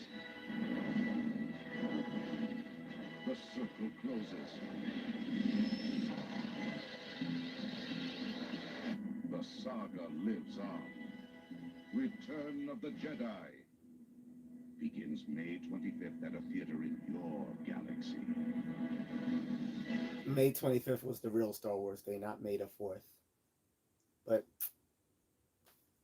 I had just started a brand new job, and I get a speaking of which, call, I and my think I mom am going to says, read "Don't that panic, book, but the house is on the fire." actual Moses novel, was Star Wars hands-on, novel. literally every It was day, just to written make sure that we could get back in our as the home as tie-in to swiftly the as movie, possible. Yeah, I will always be an Allstate customer. but came out a year earlier because originally it was supposed to come out in 1976, but they pushed it back a year to 1977. Anyway, I have the right tools. So learn how to turn social media moments into real money. Fool's joke, how Description down below. it becomes a breeding ground for mean girls to gather and show their true colors. I'm scrolling through these comments. I'm seeing comments like, "Is this an April Fool's joke? How about we just don't go anywhere?" Somebody said, "Hi, are you serious? The hair is the least of your worries at this point. Just read a book tonight. Do we have options 3 and 4?" Like, Now look at y'all. all of those comments. Out of all of those comments, I've seen one man in the profile picture. All the rest of them was women. People are so mean, with some of the comments even mentioning her body shape. This one, for instance, reads, "The search being square body type outfits is crazy." And someone comments under that, "It's not though. People need to learn to dress for their body types." Like, I'm sorry. So now we have to dress for everyone else's approval and not for our own preference? I just saw this tennis player come down my For You page. She just asked me what outfit she should wear to this little get together. Cute. I'm thinking outfit 2, the one with the green. That was real cute, but I love the King News in outfit 1. I go in the comments thinking you trying to help her decide. You talking about some, "Oh, you masculine, you're built like a square." What the is wrong with you? This used to be a dancing app. In the right day and age of the girls girl movement, there are a lot it really of was mean just a girls dancing hiding app. in I the remember shadows. And the how way y'all annoying ate it me was. up on my birthday, y'all are not girls. Why y'all They be used to preaching just girls, do these little I thought I was dumb big stepper. dances. I knew I was cute. I ain't wear no makeup. I was eating. Then I get on Instagram and I just see everybody sharing pictures and laughing. And I'm like, I hate that her TikTok. Now, I will say this though. There are some ladies that overdo it on their birthday. They got the birthday makeup. It makes you look casket ready. Not casket ready. You look ashy.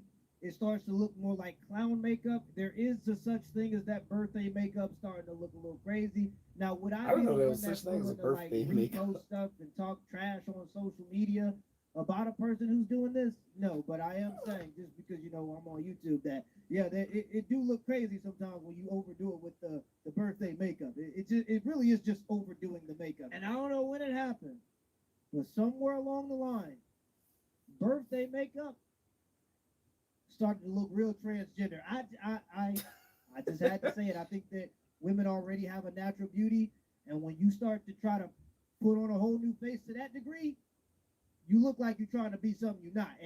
And that's something that transgenders do. I know. I just felt like it had to be said. Wind it up on the For You page of the most vile mean girls that have nothing else to do but tear somebody else down. Haley, I hope your pillow is cold on both sides tonight. But as sad as I am to say this, I'm really not surprised at the energy that's shown towards her, because we are currently living in the time of always needing to step. And if you don't know what that means, it's a common term that's used in the Black culture. Basically, it means to show up and show out. Now, And if you don't know what that means, child, look it up, Urban Dictionary. I don't know where this narrative has came from, but in 2025, if you're not serving looks, if you don't have a Coca-Cola body, if you aren't aesthetically pleasing, you're less than. It's because they spend all their time on social media, so they don't know what regular That's people only look like on anymore. social media That's what it is. because They see in real more life, people on most of these social media people than look they pretty see in fucking the real mid. world, so they start to think that Go the to the social dating media apps. people are Most of those more women real look than real mid people. as Somehow fuck. being normal Some are isn't below normal me. anymore. And I know what you're thinking. Janae, go touch grass. There's normal people everywhere. Just listen to me. Just because we see normal everyday people living their lives, it doesn't mean that the social pressure to keep up isn't real. And I got a comment on my last video, why Black men's love for natural hair isn't adding up. If you haven't seen that video, it's a juicy breakdown you're not going to want to miss. I'll leave it in the description box below. But I got a comment of someone asking, Who is social media? Because I'm quick to say social media does this and social media sees that. Social media, in my aspect, is the mass. It's the collective energy of people who post, comment, share, basically shape the narrative. And that's one thing that I learned being a social media, and this is something that I teach in the Reaction Creator Academy course. I talk about the psychology of social media, and what I think is so fascinating is that a lot of the things people complain about as far as like what's getting popular on these apps, They contribute they to get it. popular because this is what people engage with. Exactly. They contribute to What it. people say they like and what people actually engage with are two totally different things. And when you start to understand social media, you realize this, and you have to internalize it, and you have to apply it to the things that you do. And this is what I talk about in the Reaction Creator Academy course. When it comes to the algorithm is just a collection of people's thoughts and what people actually engage with. And this is why things start to look the same. It's because it all becomes optimized. When things become super optimized, the differences in those things start to become smaller. Like take Android and iPhone. It's damn near the same phone now, right? Because it's becoming optimized.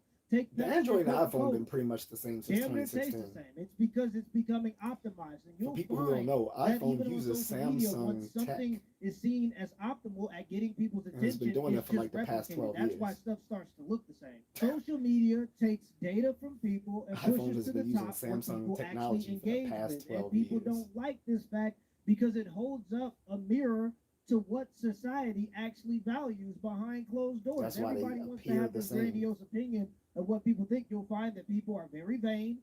Like when it comes to these social media It's like apps, the the reason it's just why like on how the TikTok difference and between Instagram you domestic always and see a foreign bunch of cars pretty women is because disappeared number one, decades women ago tend because to you hold had domestic attention longer cars because humans being built naturally look at overseas, things and that you we have find foreign beautiful cars longer. being built here So in the reason America. why you'll So see these women with the same the only faces and same thing, bodies and all the that only stuff thing is that because was that's the thing that unique draws in were people's the attention. And actual when you're on one of these apps model, like the names Instagram Reels of or the cars. TikTok, where You have the Toyota videos are only 10 seconds being long, built in one America, extra second of staring at that video is and you 10% had more engagement, and the fucking algorithm Ford and picks it up and Dodge it blasts being it made out. overseas. So the Like, algorithm is only pushing the most popular thing, and it makes it even more popular. And it's never not going to work because there's something deeper in human psychology where the things we generally engage with is at like a primal level. Like I personally know people who are content creators that see a visible boost in their engagement when they look better, when they're in better shape, especially if you're in the fitness niche. But it's even just I'm a in general good shape, thing. but Like even if you're it's just not helping putting me. your face on thumbnails, I need to do faces something that different. look 'Cause prettier on thumbnails. apparently just do being in better shape too. ain't enough So for it's me. like it I just need goes to deeper into the psychology of change what my people image. actually engage with. Of course, there are corners of the internet that are different, but I focus on the areas that directly relate to the topic at hand. Now, an honorary mention of someone who made waves not too long ago, the green dress lady. She decided to speak out about how women these days aren't stepping when it comes to going out, especially when it comes to going to the club. I don't know what's happening to club culture, but the girlies are not wearing heels in the clubs anymore. And as a 34-year-old, I know I don't look my age, but as a 34-year-old, do we need to come out of retirement and teach the girls how to wear heels or like what heels you need to shop for? Because the amount of flats and sandals that I saw, it just like, Yeah. I don't know. There's just Yeah, I've noticed that too, which is really interesting. You would assume that people are going out dressed for comfort for the sake of dancing more, but I feel like there's less dancing going on now than ever before. Even though people, when they go out, They don't seem to be dance. wearing more comfortable clothes now. And when they do, they're usually dancing by we themselves. gotta figure it out. And this backfired horribly for her. When I tell y'all my For You page was full of stitches, commentary, videos, it went on for about a week of people just clocking her tea. Yeah, but that's the problem. If you go to social media with criticism, You're gonna get criticism. you can't really be angry when you get criticism back. Right. And it's gonna happen. It went on for about a week of people just clocking her tea. Yo, what did you do? I just made a video. You came for Gen Z on the internet. That's a suicide mission. I definitely do hear where I she's came for coming Gen from, Z, and while but she might I have don't been give a fuck. joking, it's I can one thing fight. to have your opinion, I and can it's fight in real another life. thing to make women feel some type of way. I mean, about I'm what down they for Gen wanna Z wear, now. especially when they're Or just trying to have a good trying to show time that and stay I can be comfortable that while big at it. unk. And to branch off of that, I'm trying to currently get people are talking about big unk milkmaid energy dresses now. in the club. And if you don't know But what yeah, a milkmaid I had dress smoke is, for Gen it's Z, that and cottage core. I wasn't worrying about it. girl One, because my fluffy channel isn't big enough dress. to But get right that now, smoke. as we speak. And There are two, debates going on about even if people I who could, decide to I wear can those fight type in real of life. dresses in the club. And a lot of people And are I'm not a tying it millennial. into I'm Gen X. modesty I and can basically roast with the saying best how of them. it just doesn't fit I've the run, club look. I've Now, while I won feel a roasting milk dress, contests back when I was that's supposed to be for younger, so brunch, you know, I day still party got type it. of thing. My You can friend even definitely get says, away with a milk yo, dress on a Sunday, it's Sunday, funny how but you can just come if up you with snaps decide on a Saturday like night that at 11 at the p.m. top of the that head, you want to you go know, hit up the without even club thinking. in I a was like, milk cause it's dress, just at natural. this Like I point, used to judging like do people that based on what as a they kid. want to wear on their So bodies, on their I didn't lose skin, it because I is still a bit got the crazy. same It's almost as if mental people want sharpness. So everything to be the same and Yeah, to have. you're living I wasn't worried in about Gen Z coming for me because again, I can roast them and I can Premium fight cuts in of real meat life. So without the premium prices. and I live in a place where they're not gonna It's an like old thing. come running and gunning for me because it wouldn't be good for their Advil liquid lifespan. gels target pain caused by inflammation. They're faster, stronger, and longer lasting than Tylenol rapid release gels to power through tough pain. Advil. That's real strength. After this video, I'm gonna end this. Every generation has its obsession. I love you so much. The best. How does a YouTube movie do better than The Mandalorian and Grogu? Seriously, this was a YouTube movie that's doing better than a multi-million-dollar franchise movie from the biggest film franchise that there ever was. Well, until The Last Jedi. And yeah. This is Shout out retard to world, Obsession. where people try to act like human nature isn't a thing and people don't judge people off of their appearance. I might have to sit people down when I say this, but yes, people are judging you based off of your appearance all the time, even if they try to virtue signal to make themselves seem like a good person and say that they're not. They're still judging you based off of your appearance, yes. The same aesthetic. We are literally in the era of copy and paste beauty. Where has all the uniqueness gone? I just recently seen a TikTok where a man was basically saying the women nowadays are starting to look the same, specifically around the ages of 16 through like the mid-20s. Everybody want to get their lips done. Everybody want to get their body done. Yeah. You can't go out the house unless you got makeup done, or Well, you got he shouldn't lashes be on, or black your hair is chicks. just Let me top stop. notch. It's like the women nowadays gotta have this certain type of aesthetic. Now That's we're because they have shared culture. So 16-year-olds are consuming the same content and the same culture as older women now. So they're in competition with those older women to do what they think is popular, because a lot of ladies are very impressionable and are more likely to follow trends. This is just a fact. Because of that fact, though, they're more susceptible to these types of things, and it's just because of shared culture. When I was younger, there was differences in cultures. Kids did kid things and adults did adult things.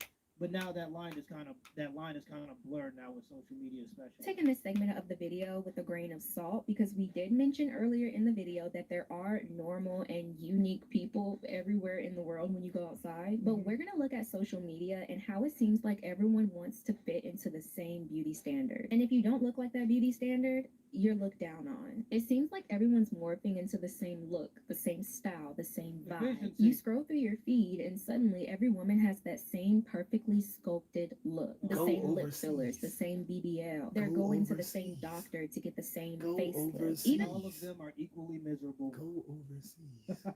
Crazy. their makeup is Go exactly the same. overseas. And I am in no way speaking down on the women who are Or like deal this. with Like What chicks that don't have social imagine media. getting your They do standard of exist. beauty from somebody who continues to alter You just have to themselves. find them in real life because proving that obviously they they're don't not even on social find media. themselves beautiful. Like, isn't that crazy? Like, you're looking at somebody that doesn't even consider themselves to be beautiful, so much so that they continue to like change that, literally alter their face, and you think that like copying that is gonna make you beautiful. It's I don't know. That stuff is weird. To me are the women who are not like this. Oh, you can't find this in the store. Not this, baby. This right here. This is customized. Just a woman who claims that she used to think she was ugly and now she doesn't. And we have comments like, I was waiting for the after, me waiting for the transition. Oh, shit. Look, a please post this on Instagram comment. Not surprised. But one comment that really stuck out to me, and it wasn't a hate comment. Well, the problem is there are ugly people too. That's a real thing. Yeah, I mean, that lady was It's- objectively ugly. It's unfortunate, but ugly people do exist too. It is a thing. But And that woman everything was isn't about objectively beauty. ugly. Some of the most happiest people I know is an ugly man and an ugly woman who get together and have a bunch of ugly kids and they live a happy life together. Meanwhile, there are people who are beautiful that are miserable. There are ugly people, but being pretty isn't like the end all be all. God, someone said social media has really tainted people to think that everyone has to fit into one aesthetic. And she ate that. And trying so hard to fit into this baddie mold, But what's really but happening you is didn't read that we're the other erasing the line where she things said that that girl was actually make us gorgeous. No, she wasn't. interesting, That our girl was not unique gorgeous quirks, our individual style, whatsoever. and the real It's raw good that she was beauty of confident in just her own being skin, but that girl ourselves. was So here's the objectively bottom not line. gorgeous. It's okay to be No, regular. It's no okay to way. be normal. It's okay to be different. She was Not every obese woman is a baddie. And honestly, and that's the most baddie thing you could be not right yeah, now. she Now, was I want to not hear your objectively opinion in attractive. comments. How do you feel She about this wasn't new trend conventionally of bullying on attractive. social media? I don't think that it's new. I think that it's been happening, and I think that it's going to keep happening. And if you can't take the heat, I guess you're just going to have to stay out the kitchen.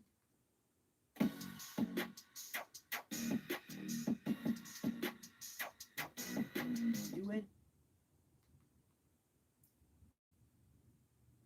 We are finally ready to show off Out Mini 2. All right, I'm going to answer the question now. Why, Shane, did you delete your Instagram account if you had nearly 500,000 followers and this is part of your business? Okay, so if you know, you get it. If you don't, I'm going to try to explain this in the simplest, quickest way possible because it's a weird world that we're living in. And I didn't realize that this needed to be said, but if you're watching the news and you're considering that research, it's not research, especially when. What? How do people make a living? How do people?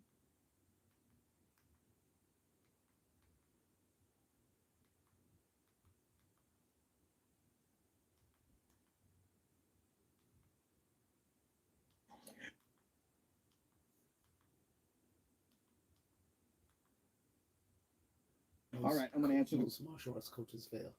That's so true because I cannot make a living from being a martial arts coach. I'm a martial arts coach, and I don't make any money from that. And the same person owns Most all of the the time I media teach people outlets for and free. they're threatening journalists to not be able to report on certain things or say certain things. But on May 8th, just so you know, Instagram announced an update to their privacy policy, ending end-to-end encryption on your private messages, meaning they have access to any message that you've ever sent prior to May 8th and any message or voice memo that you will send thereafter. Now, while they haven't directly said that they're training their AI model using your private messages, they've taken the angle that this is for child safety reasons, but this is the same company that was sued for hundreds of millions of dollars because of child safety issues. So because of them spying and most likely stealing information, that's why I deleted my account. To which I received way too many messages in response to that. People saying, Shane, I thought you were smarter than this.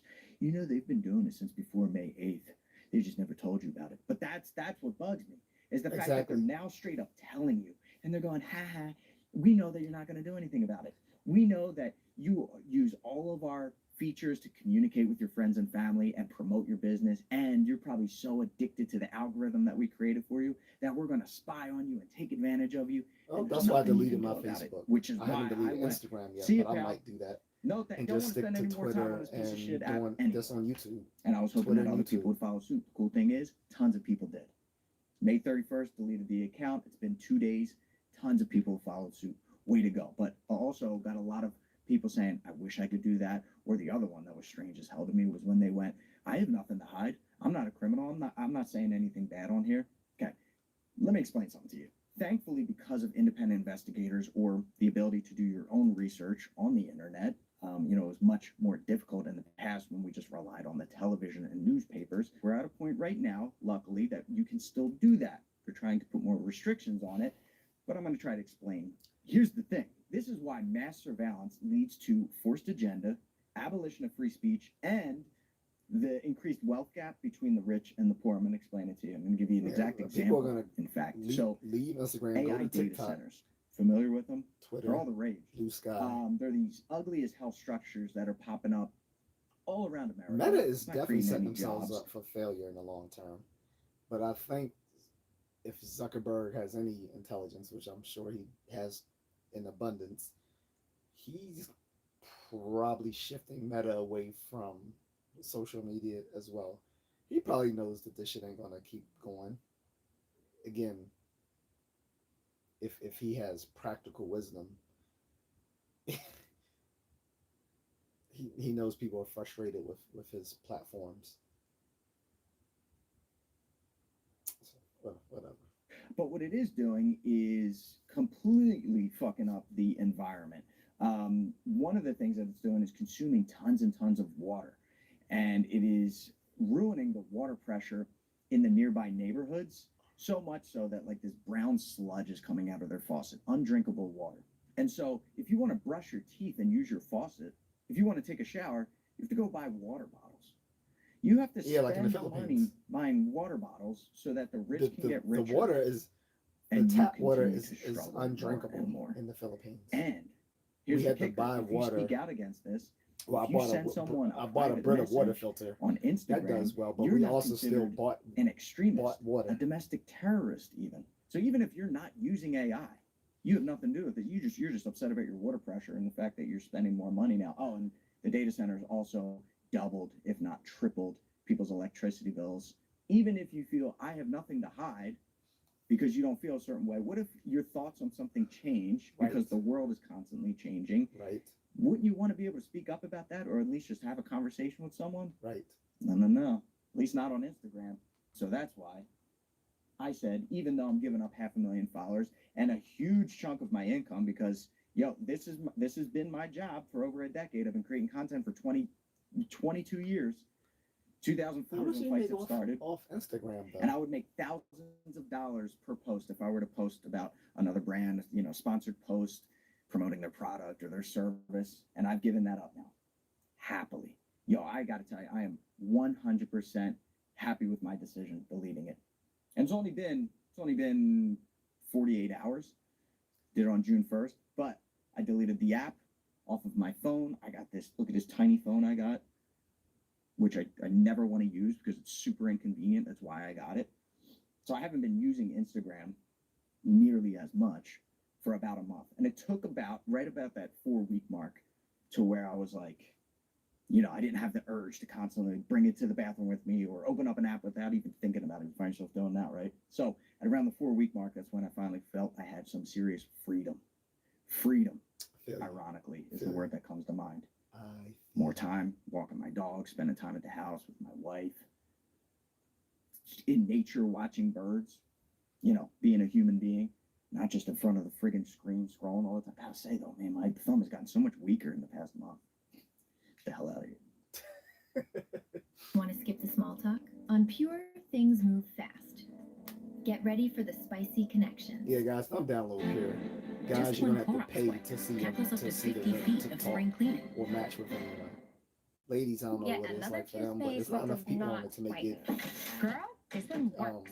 worth downloading. Basic toothpaste stops at the top. Crest goes deeper to dissolve the bonds that hold stains to teeth for whiter teeth in one day. But guess what? Crest. If you want to sponsor me, I'll talk about how great it is. Hickman Bloom. Yeah, like I did, I do that now. I'm too honest. That's why I haven't gotten sponsored yet. I'm too honest in my content. Among other things. On that note, stop watching pornography. Seriously, the reason why it's free and so accessible is to make you satisfied and compliant. Get angry and go out into the world. Unless you're a piece of shit. If you're a piece of shit, then I don't know, go seek therapy. But if you're a decent human being, go out and find companionship in the real world. Yeah, I think people will appreciate that. I think a good conversation starts going, excuse me, hey, I just deleted my Instagram. Want to engage in some good old-fashioned conversation? It's a good icebreaker there.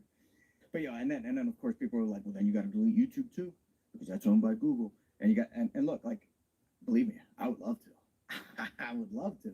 But I gotta make money. 2 reasons. One is because, again, income, and I don't want to cause stress on my family and my wife. And I'm gonna if I find another way to make up for that money, then yeah, sayonara. I'll see you later, hater. But the other reason, and this is more important because these are the people that I should be giving my energy to, people like this, Francis here, who I can't tell you how many messages I've received like this. do understand the power of the internet and reaching people, and I want to continue to do that with the place that I got started, which is YouTube, which is why I ask that you guys pay it forward and understand the power and the ripple effect. And it doesn't necessarily have to be through the Now it's avenue making of me martial consider arts. If you deleting have the Instagram. confidence and the curriculum in order to teach martial arts, it's a Well, great way of doing it. I don't even make But money maybe off of it, it's so just holding the door for someone at school. Maybe it's calling up your grandparents and asking if they need But I help. no longer or have Facebook, people so. in their community need help. This stuff I goes never a had long TikTok. Well, way, I did have and we TikTok need for more like of this a in the week. world. I am going to spend more time Deleted on it. the YouTube channel. So It I has was like, always I been a don't more use this. positive I'm not going place. to create I like the content for features on TikTok. here. I'm I just don't find scrolling to see myself other people I already scrolling on here know like I did on on Instagram, so I think it's less addictive. Facebook And I on want to be able to TikTok. create the content that does give back and gives you the power to I also pay have it forward Snapchat, in a but world again, that's that just to is, talk with people I already unfortunately, know. pretty evil right now, and there's a lot of it. But I see Mainly my wife, there's a lot really. of potential, and I see that I there's used a to lot talk of really with good my people out there moderators on there, but who I don't really even do chat with want to them on fight there back anymore. in a positive One guy way just and completely do good disappeared, in this world. So who let's was do like it my together. main And so moderator here's what I'm aside doing from my with my wife. free time now that I have more of it. Spending more time with my I don't friends even and know if the family. brother is I alive. just saw friends that I Sad to haven't say, seen I in over really a don't know decade. because he lives Exercising overseas. my I don't have no way to creativity get in more. contact So with him. for me, it's been the comic, writing, drawing. If you're interested in that, I got the link down below. It just launched. I'm super pumped about it. People And really like then it. I'm not I the have only gotten one. a lot of My support other too, right? A lot moderators of people who are saying, friends of I his really appreciate you haven't taking a stand, but heard from him also either. I envy you. I wish Shout I out to could Kat. delete my Instagram account too. And I say, well, can't you? And they go, no, I like it. Just wouldn't be convenient. And I go, in my mind, I say, okay, well, convenience, you have to recognize at a certain point is a trap. It's detrimental, right? Like instant gratification, the world that we live in today, the fact that I can just hit a couple of buttons and food shows up to my house.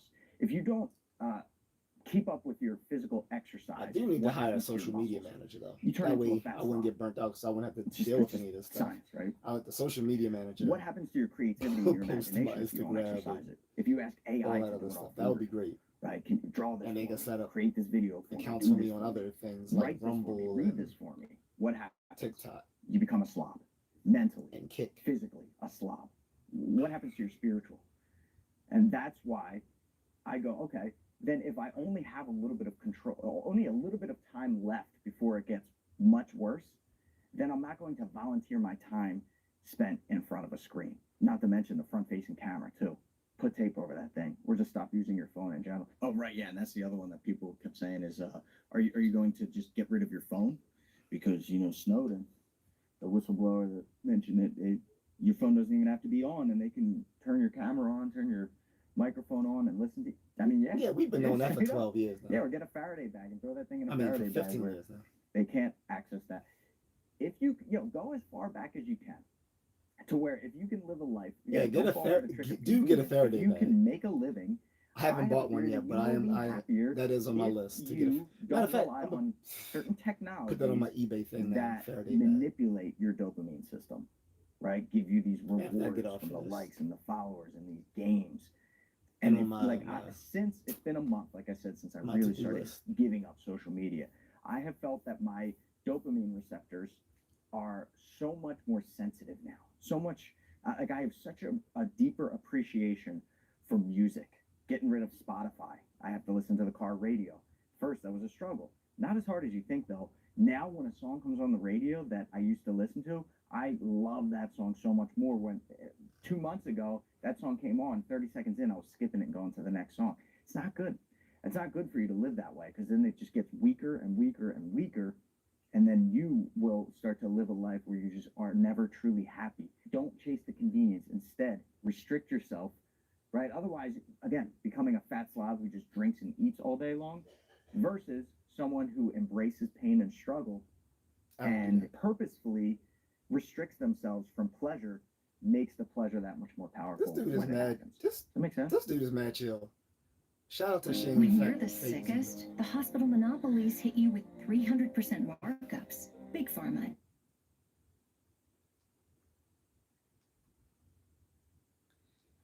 Anyway, guys, I'm out.